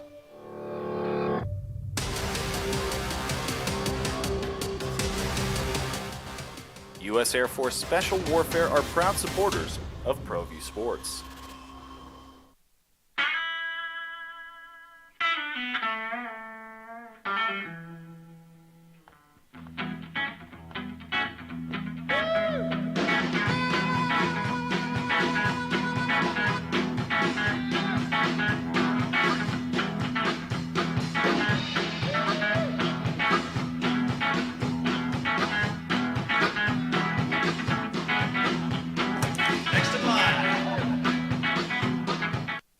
Industries is a proud supporter of ProView Networks. International Protective Services is a proud supporter of ProView Sports and New Mexico Youth Athletics. IPS provides residential and commercial security services in the Albuquerque metro area. For more info, please call 505-897-2420 or visit internationalprotectiveservice.com. By the way, like if you don't like it, the good Lord invented the remote control, right? And fans are the lifeblood of what we do. Well, we love you, but at times you can frustrate me, and I'm not going to sugarcoat that. Why would you? Like, what do you want from me? What do you want from us sometimes? Too much of that, but then when you get something else, you're like, we don't want that. JJ and I are like one on this issue, says Bruce. Jeff, sports fans remind me of voters. They cry when they want something new. They complain about the same old slop running. Yet when someone fresh comes along and they can't bloviate or they don't know what the capital of Cambodia is, they get eaten alive. That's from Bruce. Aleppo? Yeah, that was Bruce, or that was Gary Johnson's downfall. Aleppo. Remember that whole thing? Look, I guess there's a faction of people you're not going to be, and I'm not talking to everybody, right? But you know these people. There's a faction of people who aren't happy unless they're miserable. Yes. Like, how many? I mean, just think in your life. You know people who are just always miserable. Why? And you know people who are almost never miserable, right? Like, it's a mindset, man. You control your mindset. I told people years ago when I lived in Yakima, Washington, and Tri-Cities, do you hate it? No. I actually kind of dig it. Like, I got a mindset where I don't like being miserable. I'm not good at it. And I'm going to, long ago, figured out how to be happy in my surroundings. Now, look, we have bad days and bad stuff happens, and yeah. But you know people who will find the gray cloud in everything, don't you? Right? I mean, we all do. Yeah. Yeah, just look at any review site. Yes. People aren't happy unless they got something to complain about. Not everybody, but some of them. I think what you got to do is decipher it, right? And go through messaging. I was just talking to one of the salespeople down the hall. So how many people do you think really care about the United thing? I said, I don't know. I think they have a hard, good core of about 4,000 to 5,000 fans who really care, but they've got an insanely good PR machine. Their social media team is great, and they make you think that everybody cares. Now, they get good crowds. They'll never announce under 10,000, even when there's 7,000 there, and that's cool because they sold the tickets, right? But I think they've done a great job of making people think they really care, right? That there's a huge... I think that there's... But that's also part of the separation. Like, local sports-wise... That's a pretty good faction. Okay, yes, but I think I'll take global football. I think more people care than go to games. Mm-hmm. Okay, more people care about it than go to the games, because people are upset. But they want them to win first, right? But just like when you talk about the ratings, if it's ratings for your favorite television show on network TV, all right, care because it might go away if it's bad. You know what's not going away? The NBA Finals. It's just not. And put it in perspective, by the way, it probably won the night. Right? It probably had the highest rating of anything on that night. It's just such a weird thing to me. Why people give a damn about that? Like Bruce has highlighted, my point at times. It's people say they get sick of LeBron James or Tom Brady, Lakers, the Dallas Cowboys, and then you give them something else, and they're like, well, look at the ratings. And well, that's why you get force-fed all that other stuff. You mean you don't want to watch the Jaguars and Colts? Why not? And by the way... Welcome behind the curtain. It might be good. It might be good. See, this is one of those things, and the older one gets, the more you get set in one's ways, right? And whether it's music, whether it's teams, the golden years, Michael was the best, Kareem was the best, Bill Russell was the best, whatever you grew up... Just because you don't know about the Denver Nuggets and Miami Heat doesn't make them not good. I hear it all the time. I never heard of that. What was it? You're playing fantasy baseball, right? So Stigler came in earlier and asked you to pick up a first. What's the guy's name? Lamont Wade, Giants first baseman. And I'm like, okay, I'm not gonna. You're like, what? I'm not gonna feign it. Who's that? You guys are talking in code, aren't you? No, but you guys embrace. So I'll learn about Lamont Wade because it's a new, like Rose Zhang, right? The golfer who won the LPGA tournament yesterday, who won the college championship just 2 weeks prior. By the way, text line, Rose Zhang was awesome. 72 years between pros winning their first pro tournament is a pretty special accomplishment. Yeah, it is. Learn about Rose Zhang. Doesn't have to be the same old, but we get and we talk in circles. People say, well, I want something new. No, you don't. You want the same old crap. What's the league going to be without LeBron? You know what it's going to be? Scrambled eggs with bacon and toast. Yeah. Well, now Brady and Aaron Rodgers on the end, and the league's going to fall apart. No, it's not. Keep your avocado toast away from me. By the way, before Rodgers and Brady came in, it was going to fall apart because Fouts and those guys were out. What's going to happen? It goes on, and you learn about something new. But I don't know why you give a damn about the ratings. Doesn't affect you. That was a very good basketball game last night. It was a really good game. Bruce also sent me another one. He says, United equals fearless Dougie. Remember Doug Martin, the former Aggie coach? He says, Jeff, if you remember the last few years, all we heard from fearless Dougie is what New Mexico State didn't have. It's from Bruce. Are they getting to be like that? They do take every chance to remind you how badly they need a new stadium. The angle on it. Yeah. The coaching hire. They're going to get their stadium. They'll get it. It's pretty simple. And some people just don't ever want to hear it. And some people don't want to hear it all the But I time. mean, like, they need a more refined plan.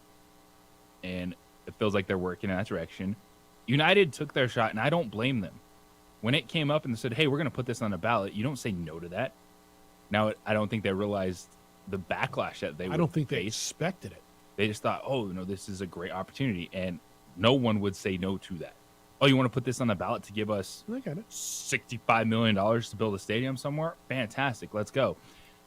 And then they found out, oh, okay, it's not as simple as just get your flag and then march forward. By the way, that was what solidified my opinion of they've got a core, but it's not as rampant and united and unanimous.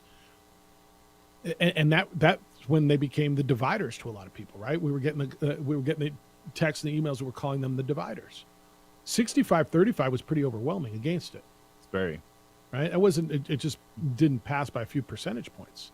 There was a message sent there that I don't think they expected because that PR machine had them certainly believing that everybody loved United when everybody's like, well, maybe not everybody does. And it became a division. And there's a little arrogance to them now. I'm not going to lie. Hey, look, we reached out. We wanted Devin Sandoval on last Friday, and they ghosted you, right? Was on the show on Friday. Yeah. He has his life and stuff, too, that he's doing They now. could have said no, or he's not available. Yeah. And no, look. I'm not here to sugarcoat games like that. I mean, we tried to give something to our audience too, and that's cool. I mean, do your thing. But I think they got a message there. So it's interesting. It's why people care, and that's why there's variety, man. And I think it kind of all goes into one about what we're talking about. What interests you? Where are you putting your time? What are you giving a chance to? In this locally, nationally, like what is there, what is for you? That's why you got options, man. Some people love the soccer, some people love the baseball, some people love the footy, some people love the basketball, some people love pop music, some people love country music, some people, I mean, just go do your thing. Sounds like I'll make a make nice song. You want me to make a Give song it a out of little it? beat. I will. Drop a beat, DC. Let's go. See, you got something for me? I will too. I will. It's there. All right, 505-246-0610. You want to do a little NFL when we come back? Sometimes the best moves are the ones that don't happen. Might even get you to the Super Bowl. It's the opening drive on 95.9 FM and AM 670 Sports Animal. Telling it like it is.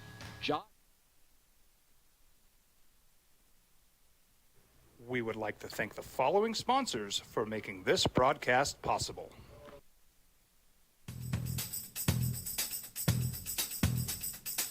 International Protective Services is a proud supporter of ProView Sports and New Mexico Youth Athletics. IPS provides residential and commercial security services in the Albuquerque metro area. For more info, please call 505-897-2420 or visit internationalprotectiveservice.com. Sometimes it's the small things that make life easier, like never worrying about being declined at an ATM when only cash will do. With You're Covered from US Eagle, we'll cover you, even if the money's not there. That's a good feeling. And we do it with no extra fees or penalties. It's called trust, and we think that's important, especially if we're asking you to trust us. At US Eagle, that's just part of what it means when we say people mean more. Hi everyone, my name is Master Sergeant Jacob Groves. I am a Air Force Special Warfare Pararescueman. Air Force Special Warfare are proud supporters of ProView Network and New Mexico Youth Sports. Air Force Special Warfare operators are critical thinkers. They maintain a high level of fitness, they take initiative, and they don't quit. For more information on Air Force Special Warfare, contact me at the number listed below. U.S. Air Force Special Warfare are proud supporters of ProView Sports. We would like to thank the following sponsors for making this broadcast possible. Everguard Roofing and Solar. For nearly 20 years, Everguard Roofing and Solar has been working with New Mexicans to enhance their homes and businesses. For all your roofing and solar needs in New Mexico, call 505-821-9543. Check it out. What is it? It's a time machine, bro. I could jump into the future, get my paycheck early. I already get my paycheck early at US Eagle. Get your paycheck up to 2 days early with US Eagle Early Payday. Now's a great time to have your checking with US Eagle. Time machine. Your girlfriend breaks up with you in 22 hours, 53 minutes. Wait, what? Seth?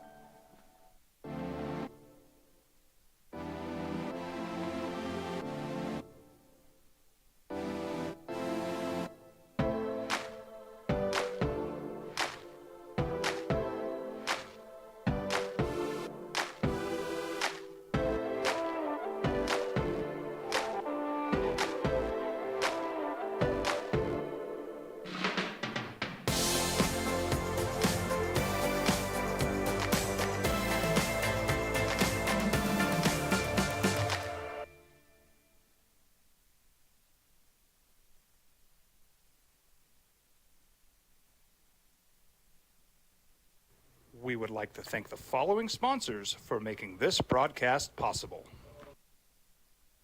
As a mom, I try to make the best choices for my family. Sometimes it's the moves you don't make. The ones that don't happen. According to Greg Bishop, Sports Illustrated, the Philadelphia Eagles wanted Russell Wilson. You know Russell Wilson, the quarterback. Bronco Country, let's ride. Okay, now you know who I'm talking about. Bronco Country, let's ride. Bronco Country, let's ride. Bronco Country, let's ride. Bronco Country, let's ride. How many more should I do? I don't know. Just got to mix in a Subway ad.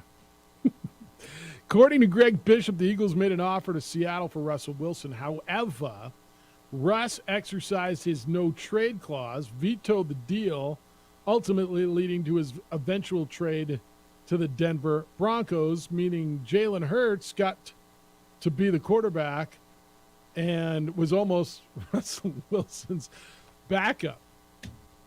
How about that? Wow. And Bronco fan, you're just going, what the hell? Why wouldn't he go to Philly? It's not like you would have had anything. You would have been stuck with Drew Lock and then Will Levis. I don't know, man. Maybe. They've had a top five. They could have been that bad. They could have Anthony Richardson as a quarterback right now. Because they sure as heck didn't want Justin Fields when they passed him in that draft. So when I saw that, and I get it. Look, retrospect is it such a clear vision, right? Hindsight is 20/20, even better than that. But I'm going to take you all back to when the Broncos made the trade. Every one of you as Bronco fans was thrilled. Every one of you, right? This is the time. They're ending the streak. Every one of us who has a microphone and looked into it, we all thought it was the right thing. Yeah, it was expensive, and it was draft picks and players, and yeah, it was expensive. But you were getting a guy who had won a Super Bowl, who was a franchise quarterback that you had not had since Peyton Manning. And you can argue how good Peyton Manning was at the end. I heard, by the way, I was listening to Denver Sports Talk the other day, and they were already giving the Nuggets. I'm going off track here, but work with me on this because this will take you somewhere. You guys are both Denver sports fans. They were already basically, the Nuggets are going to win this thing. And when the Nuggets win, is Nikola Jokic the best Colorado professional sports athlete of all time? Does he surpass John Elway? They had Joe Sakic in there. Okay.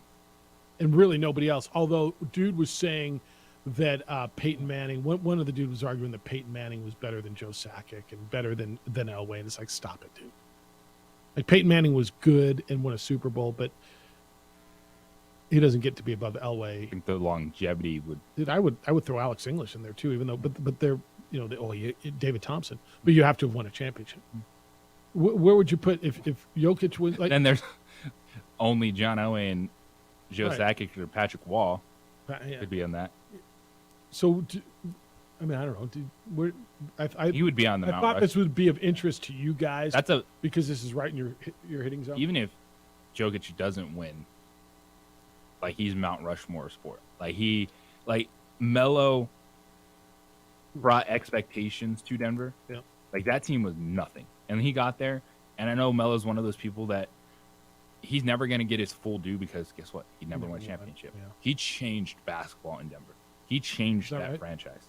See, I went to the Western Conference Finals. They were competitive. They won games. Yeah. They were in the postseason like every year. Like, is that with Chauncey Billups too? He was there. He kind of dabbled at the end. Okay. It wasn't.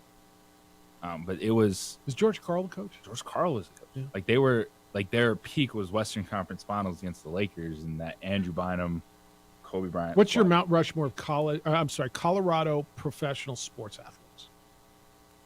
Elway. Easy, right? He's the number one. Yeah. One of the Joe Sakic. Joe Sakic, Patrick Wall. One of those. Like, I think those are got to be kind of Sakic and interchangeable. What about Todd Helton? Jokic? Jokic What's your Mount Rushmore? If you're looking for a basketball representative. Well, I mean, it doesn't have to be though. What was your Mount Rushmore of Colorado pro athletes? Definitely Elway 1. It's Waugh number 2. Waugh before Sakic, huh? Because he came back to coach. His relationship with the city. Wow. Okay. Number 3 is tough though. Well, that means Terrell Davis is one that comes to mind, but he didn't have the longevity of some of the others. So Joker's getting up there. That's true. Does he have to win a championship to be on that Mount Rushmore? No, I think so. I well, think so you wouldn't have Todd Helton there then. Todd's different, and so I guess that why is he different? Different in what way? Again, like he's the man. He was there from the beginning, and he just has. It's in Denver. A lot has to do with your relationship with the city. And so no doubt. I think any city's that way though, right? Yeah, that is true.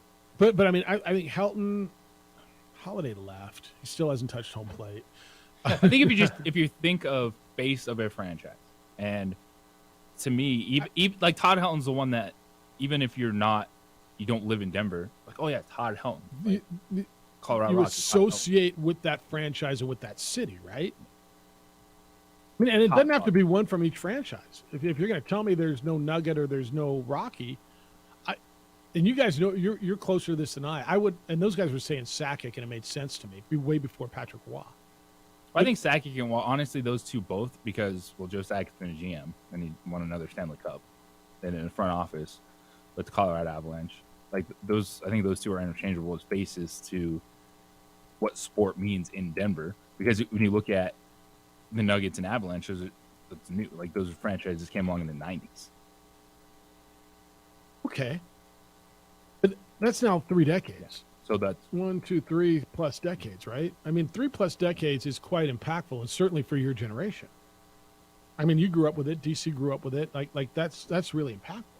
I would tell you that because now the Avalanche have won 2 Stanley Cups, 3, and that Sakic and that's a hockey town. I would tell you that one of those guys for me would have to be on. Yeah. I forget, there used to be a mural. Yeah. And I remember it every time driving downtown Denver. It was right, you look to your left if you're going south, and it was a painting.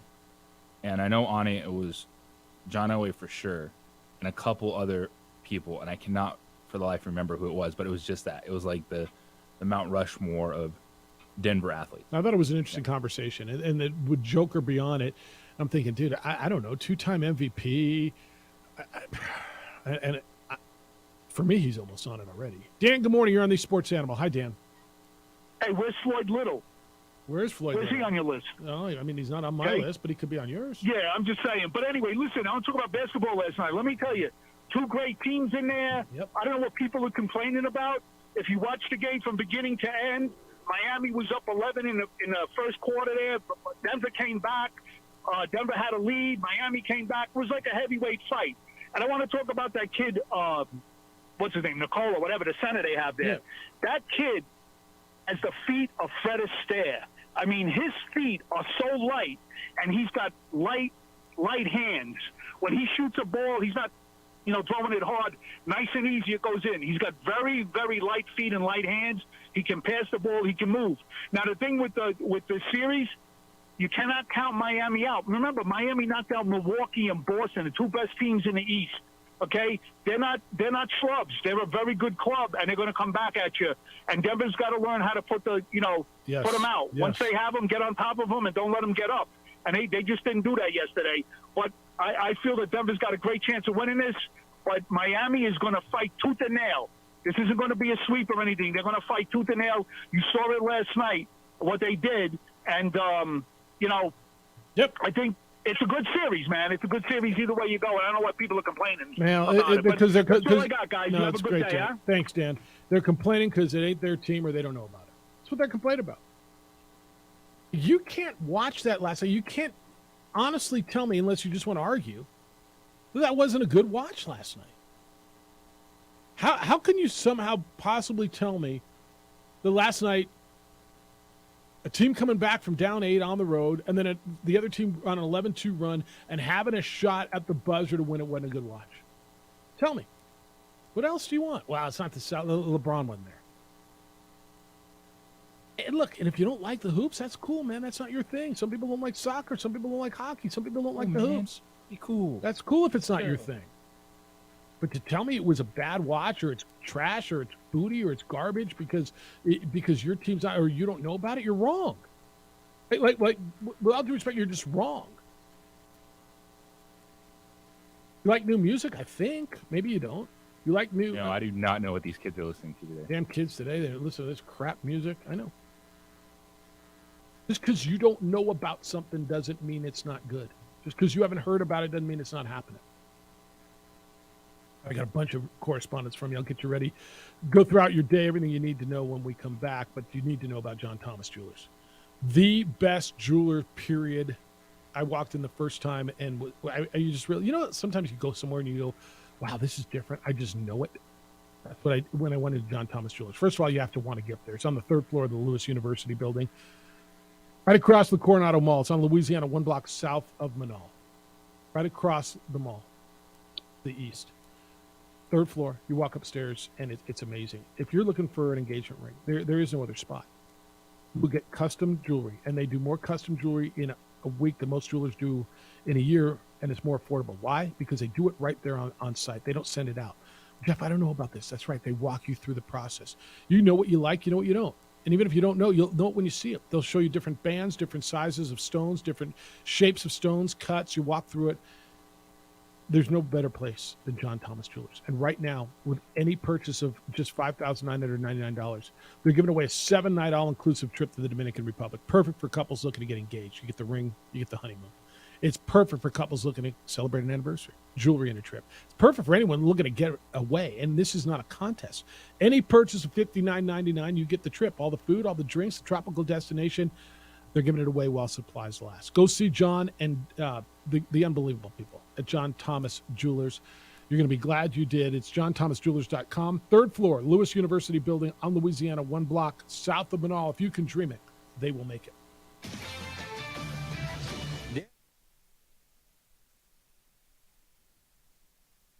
We would like to thank the following sponsors for making this broadcast possible.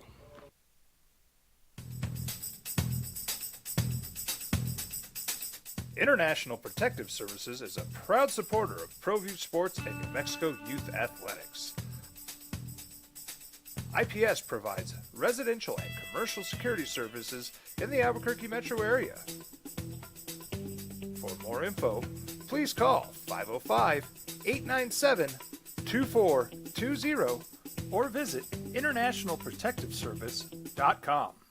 Sometimes it's the small things that make life easier, like never worrying about being declined at an ATM when only cash will do. With You're Covered from US Eagle, we'll cover you, even if the money's not there. That's a good feeling. And we do it with no extra fees or penalties. It's called trust, and we think that's important, especially if we're asking you to trust us. At US Eagle, that's just part of what it means when we say people mean more. Hi everyone, my name is Master Sergeant Jacob Groves. I am a Air Force Special Warfare Pararescueman. Air Force Special Warfare are proud supporters of ProView Network and New Mexico Youth Sports. Air Force Special Warfare operators are critical thinkers. They maintain a high level of fitness, they take initiative, and they don't quit. For more information on Air Force Special Warfare, contact me at the number listed below.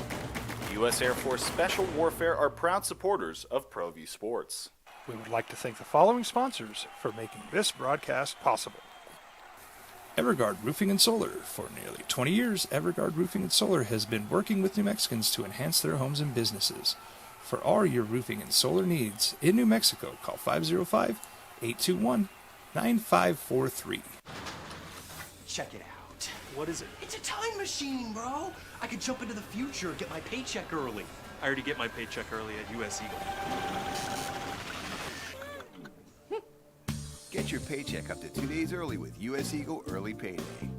Now's a great time to have your checking with US Eagle. Time machine. Your girlfriend breaks up with you in 22 hours, 53 minutes. Wait, what? Seth?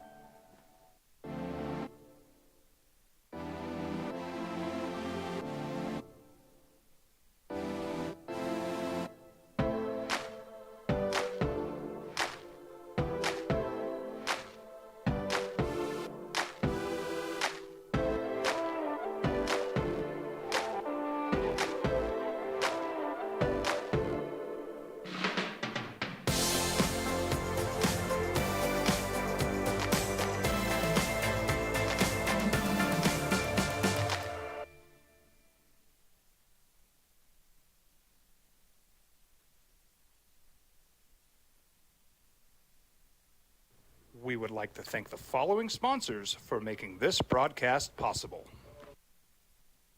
As a mom, I try to make the best choices for my family and our health. That's why I choose Western Sky Community Care. It's a Medicaid plan with quality health coverage and special benefits like Boys and Girls Club membership credit, additional dental benefits, and wellness and support programs.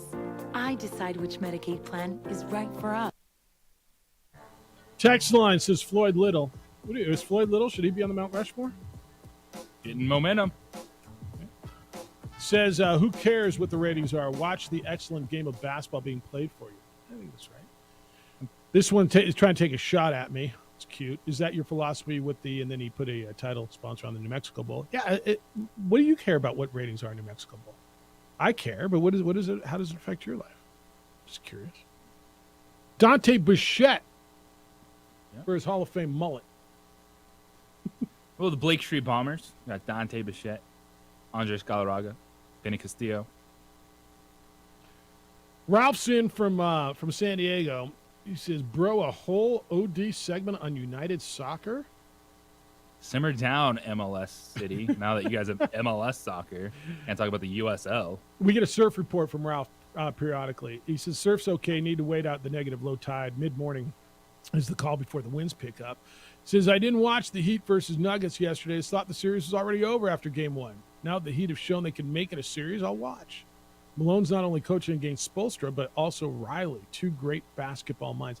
It's really interesting. I wonder how much insight, and maybe we won't know this until it's all said and done, how much do you think Pat Riley has, like, just talks to Spoelstra? Do you think Spoelstra bounces stuff off of him, uses him as, like, another basketball mind, or do you think it's just because Riley's obviously there, front office, Alonzo Mourning's there? I don't know that I've given that a lot of thought, but Pat Riley has been in a quarter as a coach, a player, or a front office guy, a quarter of the NBA Finals in the history of the game. I wonder how often he consults, talks to him about basketball. I don't know the answer. I don't know the answer, but it would feel like at this point in time, not a lot. Because Eric Spoelstra has established himself. He has shown you that he and his staff are making incredible changes. And I bet early in his coaching career, absolutely, there was a lot more of that going on. But I think even with your mentor, that relationship changes. But there's no doubt having that in your back pocket's huge. Yeah, I don't know that I would think we go to him regularly, but I don't think there's anything wrong with, bouncing stuff off him. Period. I mean, they got to talk, right? They're on the plane together. Oh, yeah. I mean, I'm sure they talk. I would guess, and this is just a total guess, that Pat Riley probably doesn't offer, but maybe when they talk about it, right? I mean, he probably doesn't initiate. How about that? But when they talk about it, then he'll offer some stuff. What do you think? Just not trying. I think Pat Riley, given the fact that he's been this successful and this specific dynamic with him and Eric Spoelstra, there's probably not a lot of Pat Riley inserting himself, even with his resume and career, into the equation constantly. Yeah. All right, here's what you want to know as you go through the day. Water cooler stuff that people are going to be talking about. Certainly game 2 of the NBA Finals. Heat 111, Nuggets 108. Jamal Murray missed a shot, a 3 at the buzzer. Heat were down by 8 going into the fourth quarter and end up evening the series. 1-1 headed back to Florida. Gabe Vincent was the leading scorer for Miami last night. 23 points for the undrafted guard out of UC Santa Barbara. You want to know about Rose Zhang? Who is Rose Zhang? Z-H-A-N-G. Rose Zhang made history. The first woman to win her PGA Tour debut in 70-plus years. Since 1951, it's been 72 years. 2 weeks ago, Rose Zhang won the college championship at Stanford, turned pro, and went out and won outside of New York City yesterday. Pretty incredible story that people will talk about. When do I get my hockey next? Is it tonight or tomorrow? Tonight. It's tonight. Game 2. It is tonight. Stanley Cup Finals final. Game 2 in Vegas. The Golden Knights, who won Game 1, and the Florida Panthers. So you get Game 2 in Nevada tonight. Can the Panthers bounce back like their roommates did, the Heat, and win a game and take this thing and even it back and go back to Florida 1-1? So we'll watch that tonight as well. And then the other thing that people are going to be talking about around town, Zach Prince, New Mexico United's head coach, stepped down after the loss to El Paso Locomotive on Saturday. Certainly taken away to talk about the loss, hasn't it? And the Peter Trevisani. Well, the initial reaction was it was because of the loss. That was the initial reaction, yeah. But Peter hinted that we may have a direction today as far as a new head coach, correct? That is correct. So we'll see if that is. And if there is a new head coach, we would love to have that person guest on our show if they're so inclined. How about that? Is that an invitation? Very nice invitation. All right. I'm looking down my... Duke City Gladiators got beat over the weekend. They were on the road. Bay Area Panther. Somebody sent me an email. Rough weekend for the locals. And it was that... here it is, right here. Ron sent it to me. Gladiators struggling. Baseball team went 1-5. And he says, Diana Prince is out. Is it a hot take to say United just aren't that good? That's from Ron. Is it a hot take? I don't know. Is that? No. I mean, yeah, Isotopes dropped 5 out of 6 on the road in Salt Lake. They did win yesterday. Pedro Lopez, their manager, gets his 1,000th career victory as a manager in minor league baseball, so that's kind of a big deal. Gladiators were on the road. Bay Area Panthers, they lose 65-52, so it was a rough weekend for the locals. And then Mexico United got beat 1-0 at home. This one's from Dan. San Jose State got blued out of the Bay Built, Jeffrey and Derek Charles. Spartans were probably the weakest Mountain West Conference baseball champ ever. They were, they were eliminated quickly. Did you notice the placement of? There's 16 regionals, and if you look at the map, I think there was only one west of the Mississippi, or certainly one west of like Missouri. It was at Stanford, right? Yeah. One Big West team, which is a perennial power. Like it was really a weird map this year. Yeah, there's some people in college baseball that are wondering where this east-southeast bias came from. Right? And people are saying, well, maybe West Coast isn't very good. And you're like, well, stop now. I mean, with baseball, the Big West is really good. The West Coast Conference is really good. Like, you may not think of Long Beach State, Cal State Fullerton, UC Irvine as powers and anything, but they are baseball powers. They flat out are. San Diego State didn't get in as co-champions in the regular season. San Jose State represent the Mountain West. You had Stanford in, right? Oregon is in. Oregon State is in. But yeah, it was a tilted map in regards to where the college baseball regionals were. It was all east, southeast. I mean, it was ACC and SEC dominated, right? Are you looking at it now? It's all right if you're not. I thought that's what you leaning on you for that one. No, that's fair enough. I brought it up, but it was insane just watching that. No more baloney from Tony. Jeff said, I still remember the welcome Martino received when he returned to the Tingley Coliseum, sitting on the other guy's bench. Tony Martino was the longtime Scorpions, New Mexico Scorpions head coach. He came back with do you remember the team that he was coaching? The Abilene Aviators. Came back with Abilene. Thank you to Heather Dyke. She guested with us last minute today. Very much appreciate her insight. Jim Rome Show is next. The Herd with Colin Cowards after that. 2 Men On is here at 4 o'clock. And then we come back with award-winning radio tomorrow morning starting at 7 a.m. Adrian looks good. Always does on ProView Networks. DC, beginning of another week. Is this your second full week now? That would be number 2. All right. Night off from tension for you tonight? No nuggets tonight? No stress? I'll be all in on the hockey final. Right. It's been so much fun to watch. I think it's been really good. Just some chicken nuggets tonight. Chicky nuggets. Big day for you? Huge day. Enjoy it. Be good to each other, please. Be kind, loving, caring, and sharing. We'll see you tomorrow.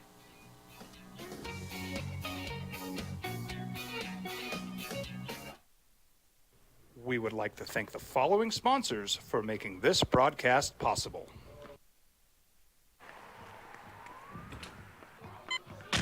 These are more than just the sounds of a safe place to go after school. These are the sounds of interest being ignited and of mentors making an impact.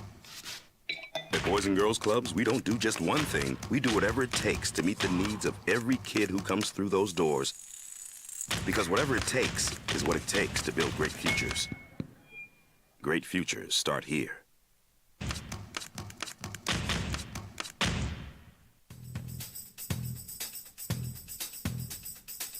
International Protective Services is a proud supporter of ProView Sports and New Mexico Youth Athletics. IPS provides residential and commercial security services in the Albuquerque metro area. For more info, please call 505-897-2420 or visit internationalprotectiveservice.com. Sometimes it's the small things that make life easier, like never worrying about being declined at an ATM when only cash will do. With You're Covered from US Eagle, we'll cover you, even if the money's not there. That's a good feeling. And we do it with no extra fees or penalties. It's called trust. and we think that's important, especially if we're asking you to trust us. At U.S. Eagle, that's just part of what it means when we say people mean more. Don't sacrifice quality of flavor when you're in a hurry. Golden Pride offers ribs, fried chicken, green and red chili breakfast burritos, and Frontier Cinnabons. 4 great locations, or visit us online at goldenprideabq.com. Golden Pride Barbecue Chicken and Ribs, proud supporter of ProView Sports Network. Check it out. What is it? It's a time machine, bro. I could jump into the future, get my paycheck early.